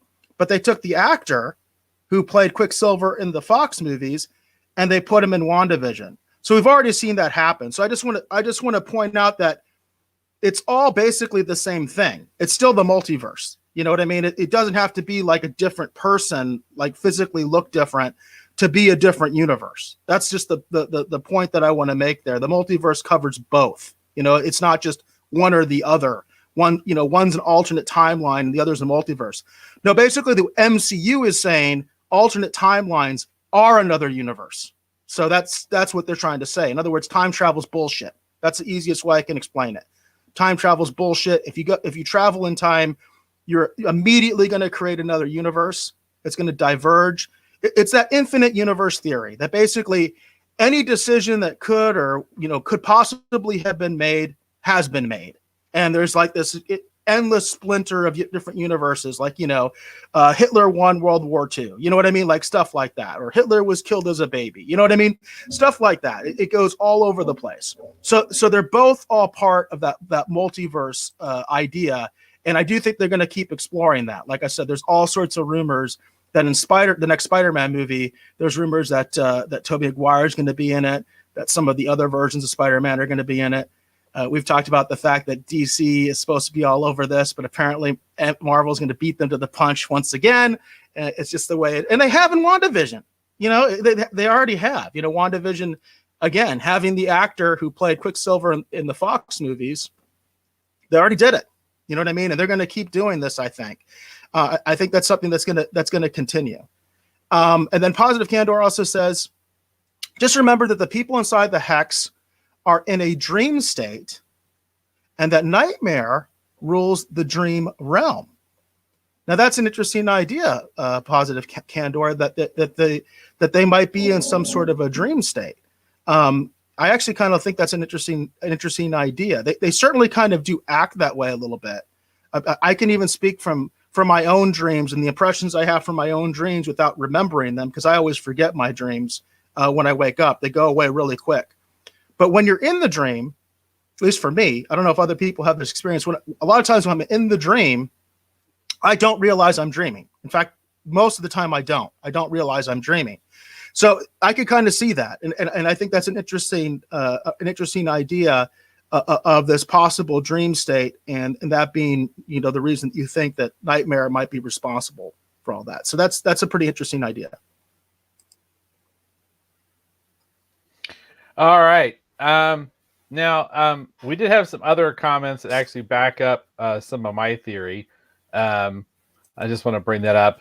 Lynn did say Dave's nuts, but he might be onto something here. He also says, totally forgot about the Stark tech. So did I, Lynn. I totally forgot about that Stark tech. I just started rewatching Civil War on a lark. He says, Ross has been MIA for a bit since Civil War. Also, Vision is surprisingly absent from the beginning. By the way, Ross has not been MIA. He was in Endgame. He's in that last sequence with Tony Stark at the funeral thing. I just wanted to mention that.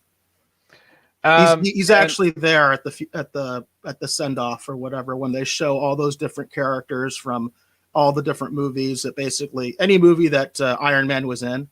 In fact, there's a weird cameo in there where everybody was like, "Who's that guy?" And that was the kid from Iron Man 2. He's grown up a lot, so he doesn't look like the kid anymore. But yeah, Ross is in that scene, which I always thought was interesting that Ross is there, but he is there.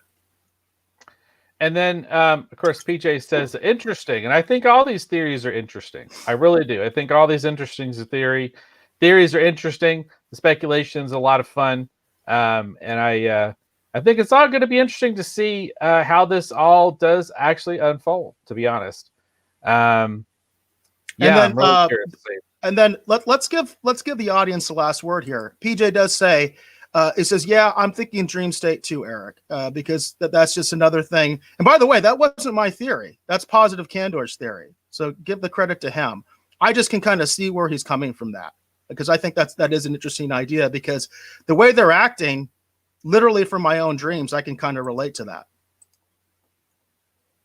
Interesting. Okay. All right.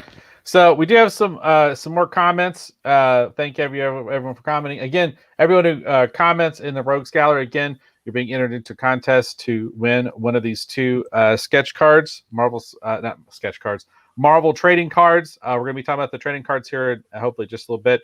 Again, we have here we go. The X-Men, which a lot of people believe that mutants and the X-Men are going to get introduced into the MCU through WandaVision, or at least somehow established or hinted at. And then, of course, a lot of people believe that maybe that mysterious engineer that is showing up to help Monica Rambeau, who built that vehicle. Some people think that's Victor Von Doom, and they think that that's how we're going to get introduced to Doctor Doom, actually. So maybe before he actually becomes Doctor Doom. So we'll see. We'll see what they do. I think it's all a little bit simpler. But yeah, very cool. Thank you, everyone, for your comments. I definitely enjoyed our discussion of WandaVision. So are we ready to move on to pop culture, Eric? Oh, yes. I'm totally ready to move on. Okay, so for the pop culture news segment, the pop culture news, we talk about anything that's interesting that's happening in the world of pop culture news. We hope it's something that you will find worthy of discussion, that you will find interesting. That's what we love to talk about here on the pop culture news. So we are at 1:40, so we're going to try and move a little bit quick. Do you want to go ahead and start off with something, Eric, and then I can talk about? I think I'm just going to do just the trading card thing since we're at 1:40. That's all I'm going to do for my pop culture. Do you want to go ahead and go first? Yeah, I'm going to go ahead and go first because mine's not that positive. So I think it's always good to do the negative first, and then you can end on a positive note.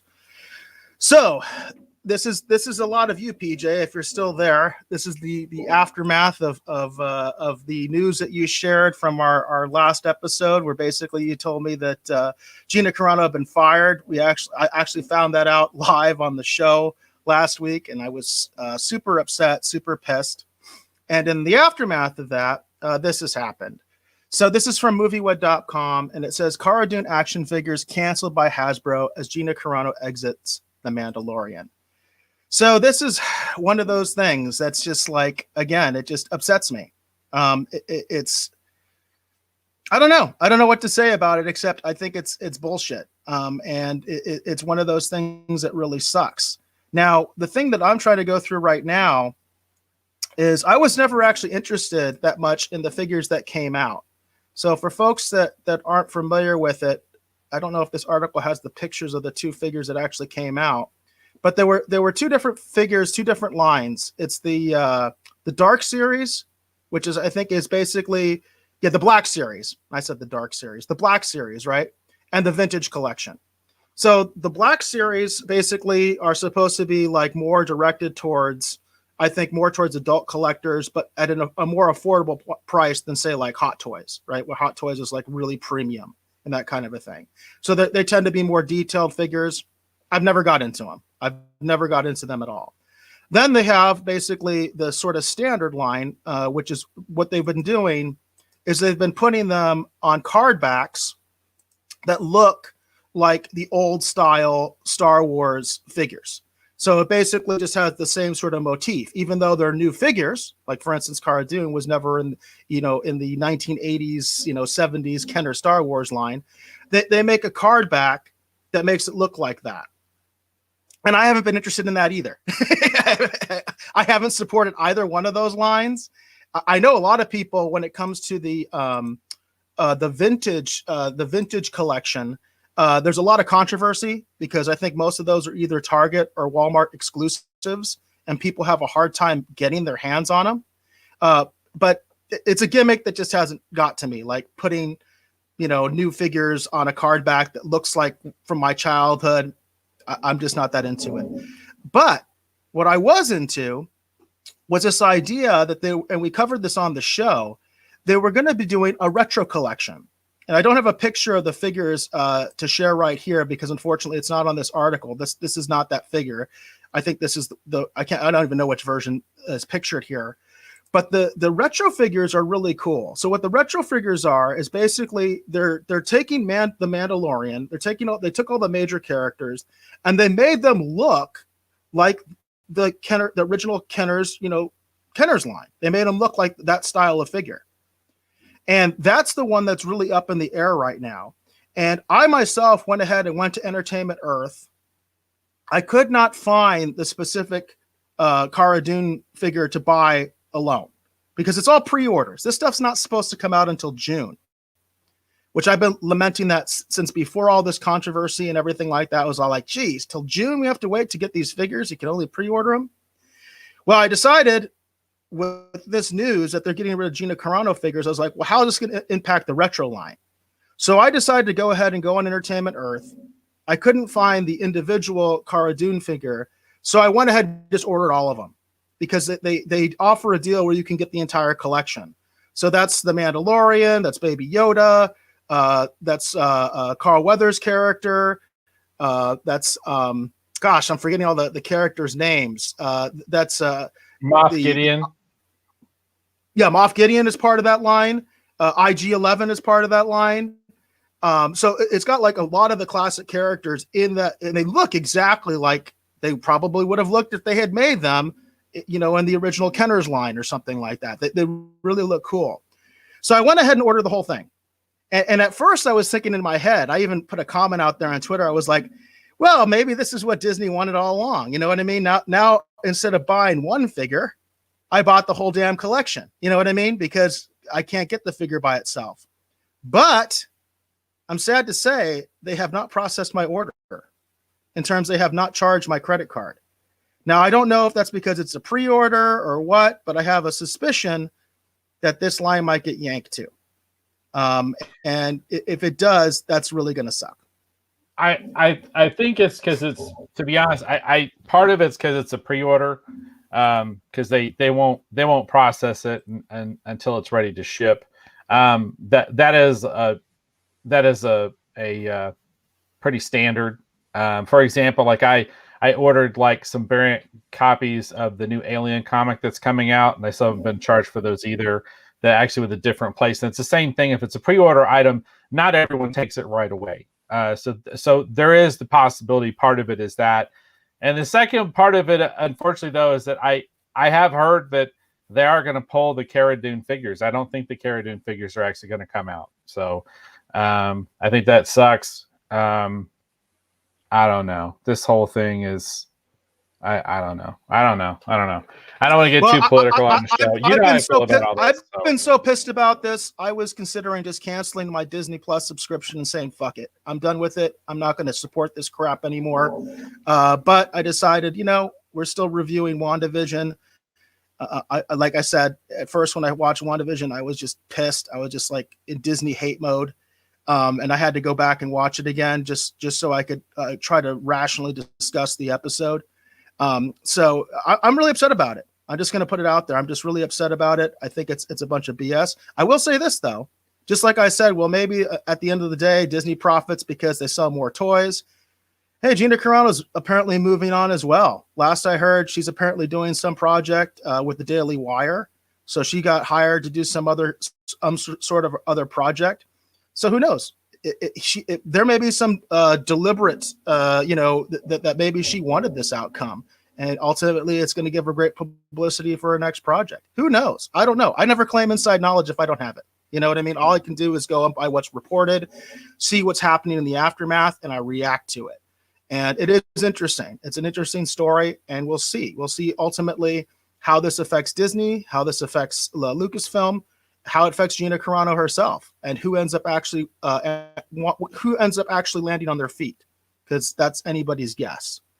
Lynn had a comment. He was saying, I was getting Disney checks for being in Star Wars and having a show created for my character.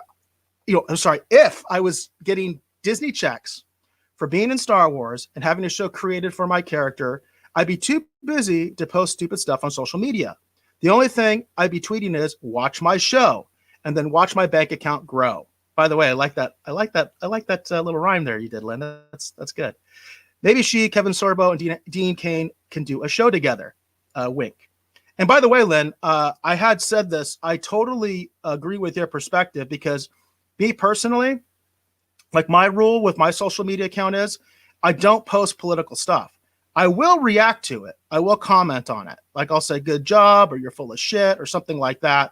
I'll comment on political tweets, especially from politicians, because I feel that that's a good way to interact with politicians, because they do sometimes listen to you. I've actually had congressmen DM me before, which was pretty cool. It was actually somebody I liked too, which was even better. He actually DM'd me. But when it comes to actually posting stuff, I don't do it because I don't want to alienate half my audience. And so I totally agree with that perspective. The only problem I have with that, Lynn, is that I don't think the other side agrees with that. In fact, I know they don't, because I see what they post. So they always, a lot of people on the other side of that aisle, right? You know, Gina's on one side, right?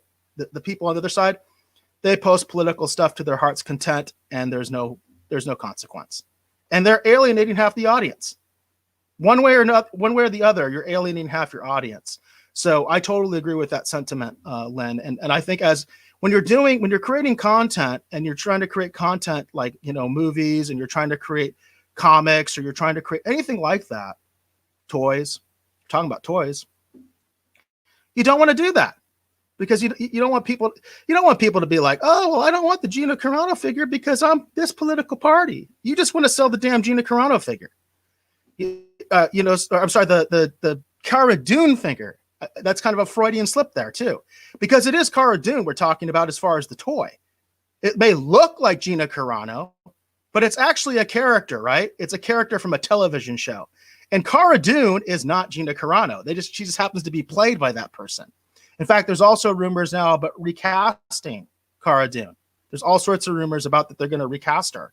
And we'll see if that comes up or not, because the big rumor was that Rangers of the New Republic was essentially supposed to be a Cara Dune show. So a lot of people are wondering how that's all going to pan out. So we'll just have to see. But I agree with that sentiment, Len. I said it last week. You have to be careful because, again, don't want to alienate half your audience.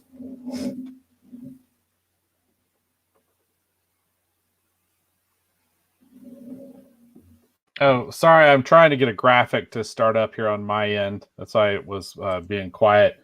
I've been having this issue every once in a while. I talked about this last episode. It doesn't always happen. But okay, there. I finally got the graphic to come up.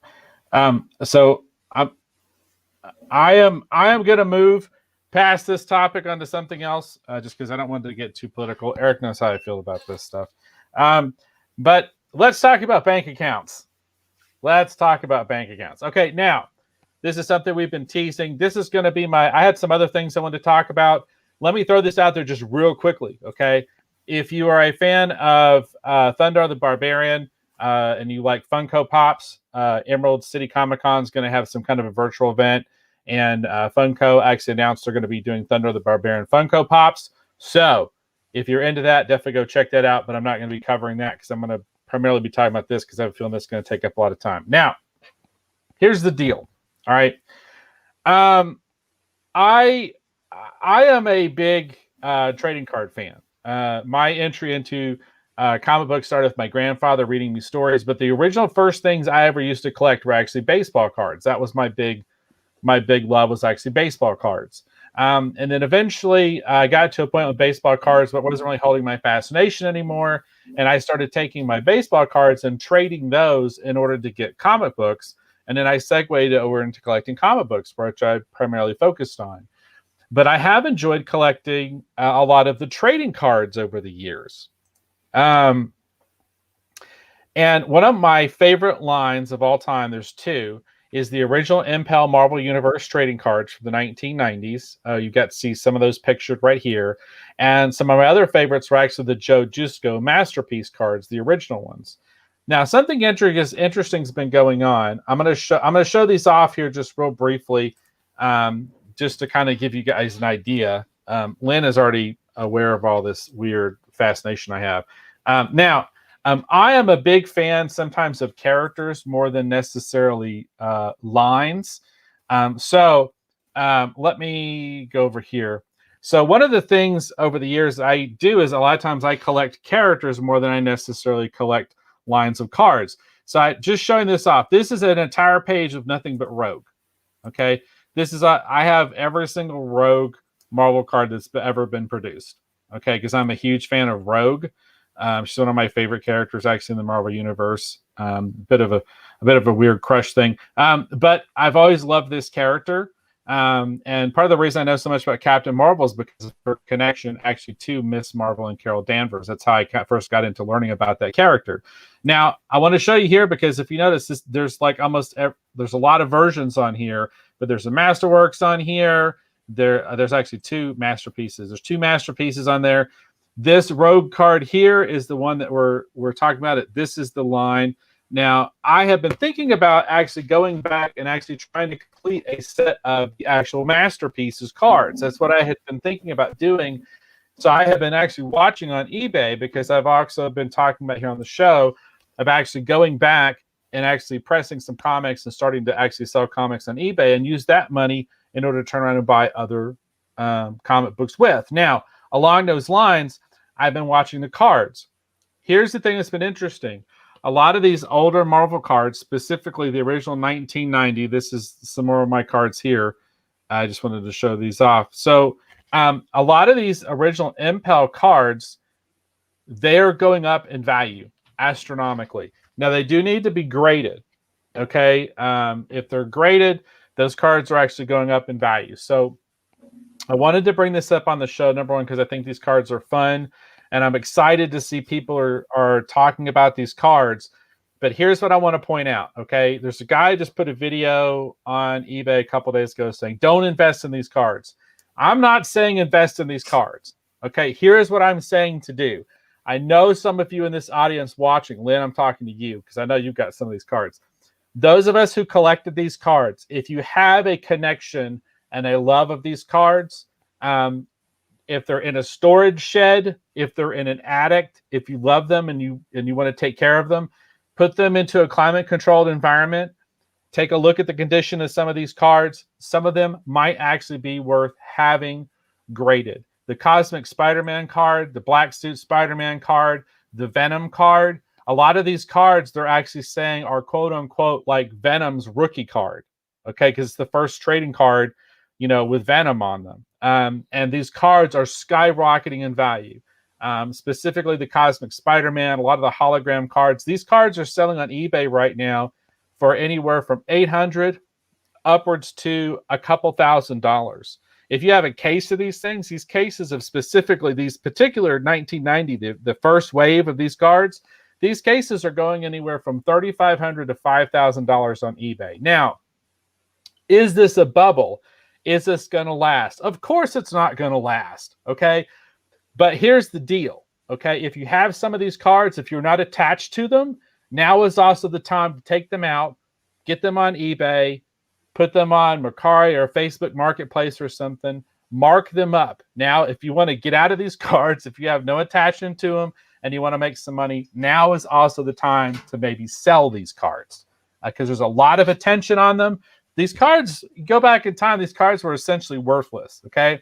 So if you want to make some money, here's the deal. Find your cards, get the ones that are in good condition, and take a look at trying to sell them because you can actually make some scratch off of them. If you are a fan of these cards, if you love these cards, they are going to have value after this. I don't think these super high prices are going to last. I think they're going to come down. But some of these cards are going to stay up in value, just like a lot of the older comics. And I think it's going to keep these cards in people's consciousness. And I think these cards are going to be worth a little bit over time. So I think the thing to do is start to take care of them. That's what I'm trying to say. So if you have these cards, you have attachment, take care of them because I think they might be worth a couple bucks down the road. If you have no attachment to them, find these cards, either get them graded to maximize your value, or number two, throw them on eBay right now and sell them because you're going to get a higher price for these cards right now than you would have ever had before. But the time to do it is right now. Don't sit on this. So I just wanted to put this out so people are aware that this is happening because I know a lot of you in this audience that you're into this stuff like we are. You probably have some of these cards. Now is either the time to, number one, reassess them and take better care of them, or number two, sell them and try and make a couple dollars while the attention is on them. Yeah, along those lines, Lynn says exactly that. Most of my cards are out in the garage. He's definitely going to look. He has no attachment to them, and he's thanks you for the heads up. And that's one of the reasons that I wanted you to talk about this is because people just aren't aware. And awareness is key. It kind of reminds me in a strange way of the Wall Street bets phenomenon too, because you don't know if this is going to be a bubble. I'm sure it will. I mean, it's just like anything else. Anything when it comes to any commodity, it goes up and it goes down. Yeah, and it's gonna. Yeah, exactly. So it's just good to be aware of that, and that so that people have some awareness that this is happening, and there's a possibility that maybe they can make a few bucks. You know what I mean? If you can do that, that's awesome. But like you said, it might not be the right time to go out there and go buy these cards, especially since this is a seller's market, right? So that's one thing to also consider.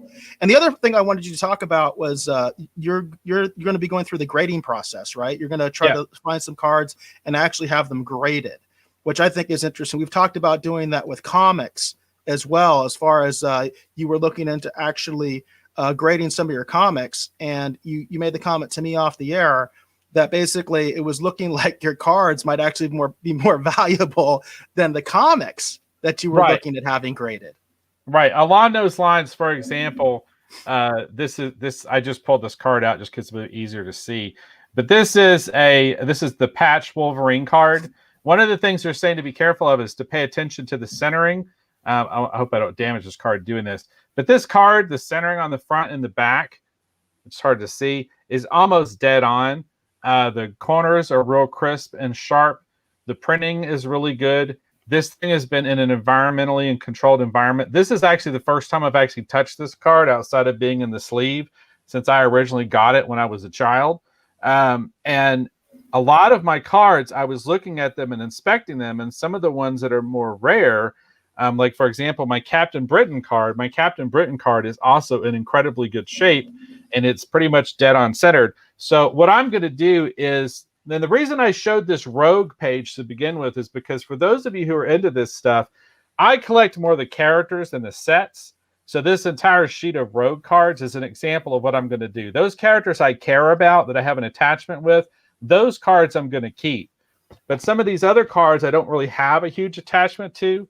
If I can flip them and get a couple dollars out of them, now's going to be the time. Now, some people might say, well, Dave, do you really think that you're going to be able to get like a huge dollar amount out of these cards? And my response to that is, I'm not really thinking about it necessarily in those terms. If I can get $20 out of a card or $5 out of a card, I have so many of these cards, that's enough. I can use that to pay down part of the equipment that we're using over here on Kirby Tees. And that's what I'm thinking of. And the irony of it is right now, I feel like now is the time to move on these cards. So that's what I'm saying. I'm not saying run out and buy a $5,000 box of cards. I'm just saying those of you in this audience who were into this, who already have these cards, I'm telling you, I'm signaling for you. It's like, now is the time. If you're not attached, see what you've got. Look at the prices they're going for. If it's a card that has a high value, if it's a Cosmic Spider-Man, if it's a Venom, okay, if it's a major character, if it's a Hulk, it's a Thor, Spider-Man, it's Wolverine. And like, for example, I have every single one of these cards that's on the screen. These are the cards that you might want to think about having graded because you can get more value out of them. But the trick is, if you don't have an attachment to them, now's the time to sell them. If you love them, now is the time to actually take a look at doing something to preserve them. Because before, we all thought these things were worthless and not worth anything. But I do think as the market goes up and comes down, it is going to go up and it's going to come back down. But when it comes back down, I don't think it's going to hit that rock bottom that everyone's expecting. I think moving forward, because so many of us have so much love for these card sets, because I know I do, that I think these cards, that their value is going to last a little bit over time. Some of these cards are going to be considered a somewhat valuable collectible to those people who are into it. So all I'm saying is, if you've got it in a storage shed or you've got it in a garage or whatever, take it out, find the ones that you're attached to or the ones that you think might be valuable, and maybe secure them in a little bit better, environmentally controlled environment, because over time, even if this bubble bursts, there might be another time a few years from now that you might still be able to get a couple dollars for it. So that's all I'm saying. This is an interesting phenomenon. This has only been happening recently, and I've only been aware of it because, like I said, I was looking to buy some more Masterpiece cards, the original Joe Jusko cards. I'm a huge Joe Jusko fan. I have his entire Tarzan set, for example. I'm a huge Joe Jusko fan. And I was going to go back and pick a lot of those cards up. But I'm just letting everybody know, now's the time. Either sell them or maybe take a look at protecting them. Now, Danny, who had to leave, he had a question for us. So I want to get to his question. So Danny Digital said, do you think comic collectors will be interested in Marvel trading cards? The funny thing is, Danny, From my perspective, which is totally different than Dave's, as it often is, I didn't collect superhero comic books very much growing up. I collected G.I. Joe and I collected Transformers. And I never got into these cards personally. And I did like trading cards. For instance, I had Dave and I talked about this off the air. I had some like Star Trek, I think 25th anniversary cards. I had a bunch of those. I think I bought a whole box of them. I did have some baseball cards. I had some Olympic cards. And then I also had Garbage Pail Kids. I think I had a bunch of those. It seemed like everybody did back in that era. So trading, there's two parts of that question, I guess, really, because it becomes like, well, I think there's a lot of cross-pollination between people that like comics and also like trading cards. But I don't know if in general gravitate towards these cards or not. That's the best answer that I can give you. What's your take on that question, David? What do you think? Well, I do think that for certain fans that it does have a connection and a fascination. And I think for a lot of us, it's an interesting way that we can continue to explore the hobby. So I do think comic book fans would be interested in these cards as they become aware of them, because there are some people that are probably coming into the hobby for comic books right now that maybe didn't even realize that this used to be a thing. And a lot of times people are not aware of things that used to exist. And Eric, this is what I was talking about. I wanted to show these off because this is something I know that would interest you. So this is from the G.I. Joe set that Impel did. This is Flash. This was the first G.I. Joe figure I ever owned. Still one of my favorite G.I. Joes of all time, the Laser Rifle Trooper Flash. But this is a really cool looking card. It's just kind of fun. It's that old school, you know what I mean, comic book G.I. Joe style art. And these are really neat. And these are the kind of things that I think some people are not even aware even existed. But I was going to show a couple of these because these are another set of cards that are beginning to actually get a lot of attention. Here's Grunt. This is also from G.I. Joe. And then here's probably one of the most popular characters to ever come out of G.I. Joe. There's Snake Eyes. And that's the thing that's interesting about some of these characters. You know, these are quote unquote, these are their rookie cards. And there's a lot of this stuff that I think a lot of people are going to find interesting. And there's a lot of this stuff out there.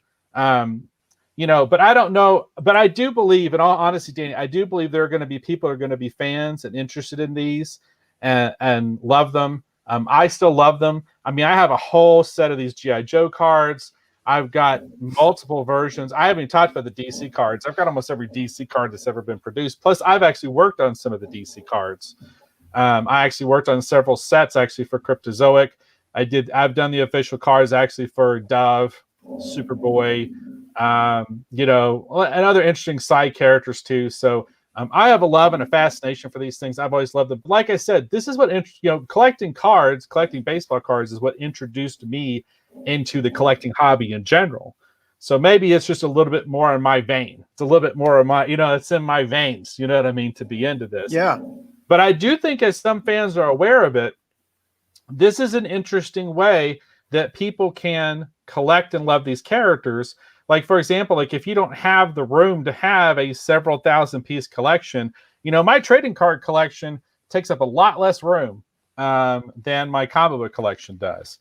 I do believe that there is, I think over time, I think fans are going to be interested in this stuff. And I do think these things are going to stay into consciousness. And I do think this is going to introduce a lot of people to the cards. I think that it's that the one thing feeds the other thing phenomenon, right? That kind of idea.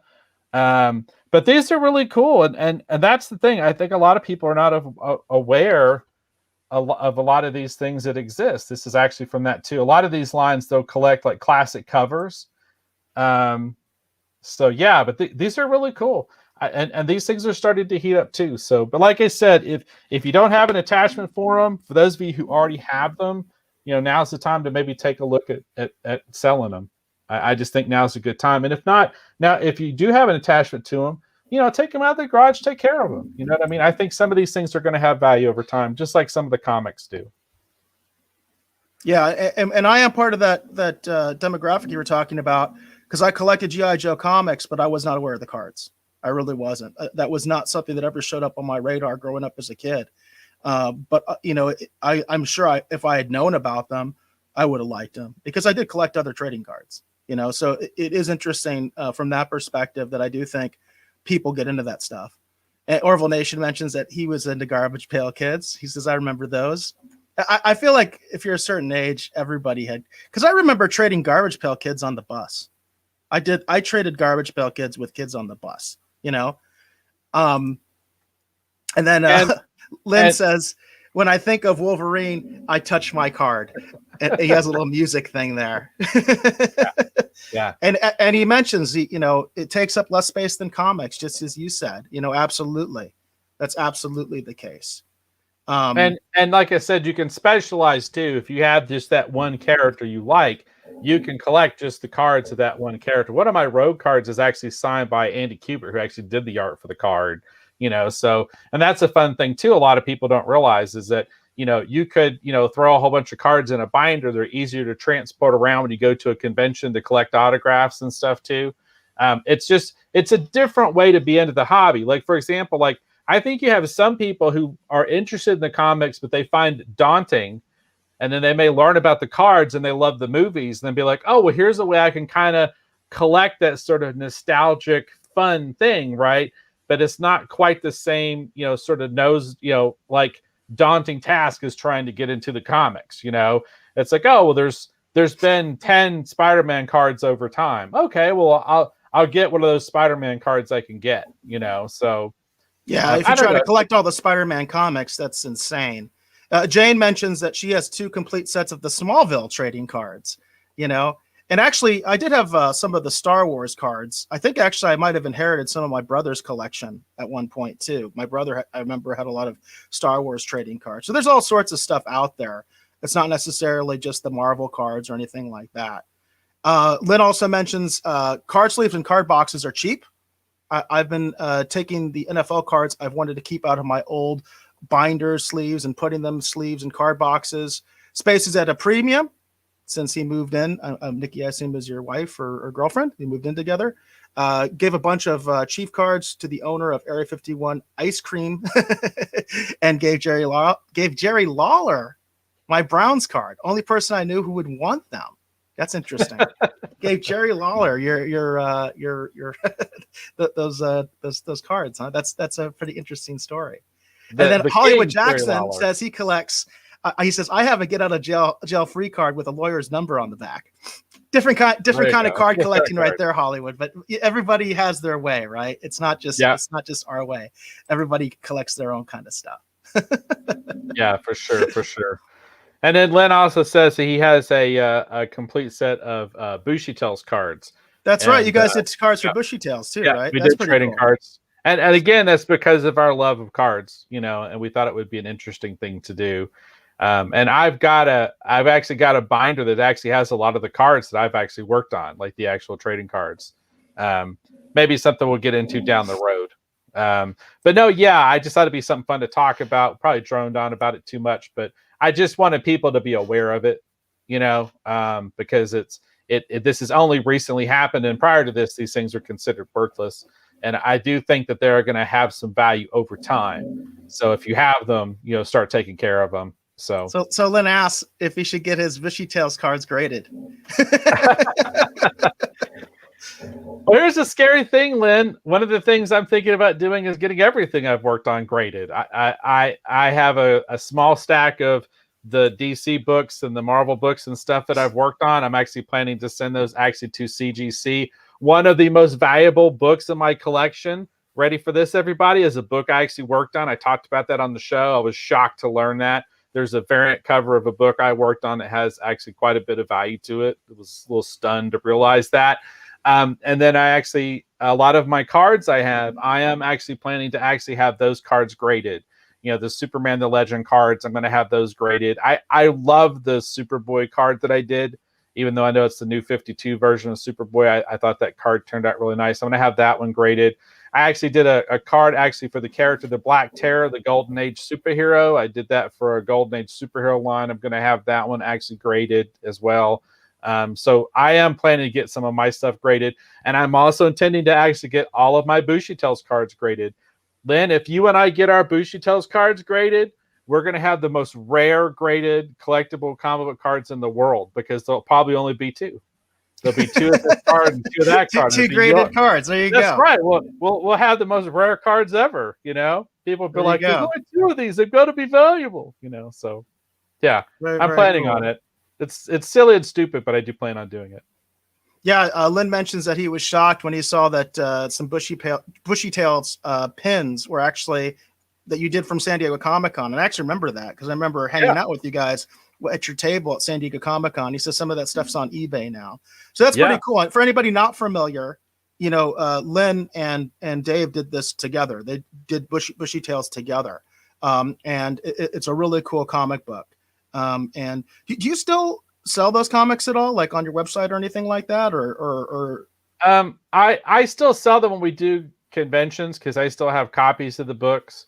And I sell like the 3 issues as a set. I am planning actually to put those actually on the Kirby Tees website, so that when you buy a Bushy Tales t-shirt, you'll get a Bushy Tales comic book. I just haven't updated the listings and made all that information available. But my goal is there should be a big Kirby Tees update coming up pretty soon. Eric is again aware of a lot of what's going on. Lynn is actually aware of some of this too, because I've actually already discussed it to Lynn, so he knows what's going on. But I am planning actually to update this site with some new listings and some new options here pretty soon. And one of the things I want to do is where if you buy a Dark Meat shirt, for example, you get the Dark Meat book to go with it. You buy a Bushy Tales shirt, you get a Bushy Tales comic book that goes with it. So it's almost kind of like a never-ending Kickstarter. You buy the right thing, it probably comes with a set of trading cards and a book and a shirt. That's what I'm planning on doing. And hopefully that'll be pretty soon. And there are other artists I'm working with. They're actually going to have their designs actually for sale on the Kirby Tees website coming up very soon too.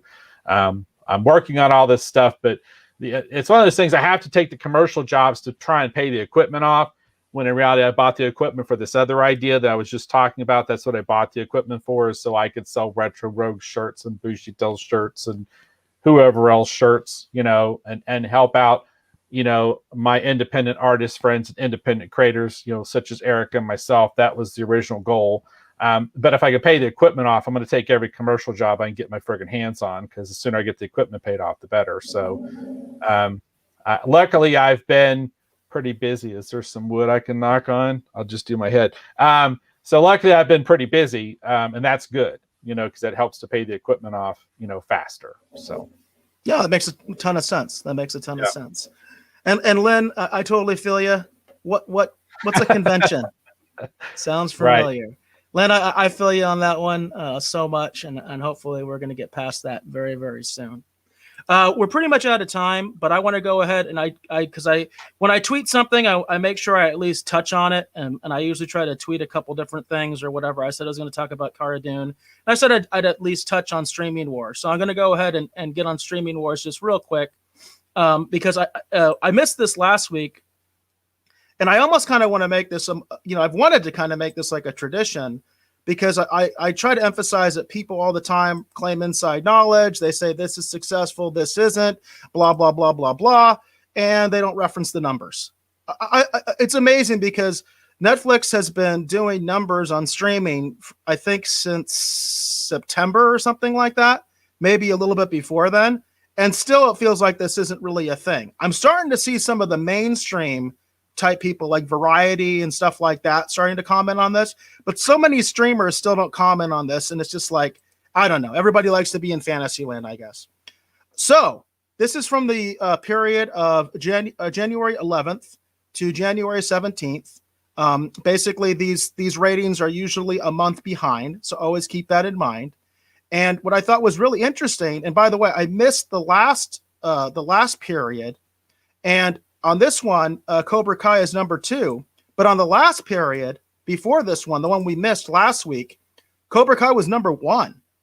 And then what's really also interesting about this list is WandaVision's on it. So WandaVision in its debut made it to number 6, and The Mandalorian was at number 10, which again is really good stuff for Disney. Now, the interesting thing I want to throw out there is they do not routinely put HBO Max into these ratings. Nielsen did a one-time thing where they included Wonder Woman 1984 and revised their numbers, and they crowned Wonder Woman 1984 for that Christmas week, that encompassed the Christmas when both Soul and Wonder Woman came out. In fact, Wonder Woman was number 1, Soul was number 2. Initially, Soul was number 1, but Nielsen went back and revised it. These new ratings don't include HBO Max. They don't include them as a matter of course. The other one they don't include is Peacock. And I wanted to mention that because I've talked about the fact that The Office was routinely in the top 10 of streaming back when it was on Netflix, but they don't record the Peacock numbers on the Nielsen's right now. So I always want to be transparent with my numbers and where I'm getting them from and where they get them from. So I just wanted to throw that out there because I'd be very curious to see what the Peacock numbers are on The Office. I'd be really interested to see that.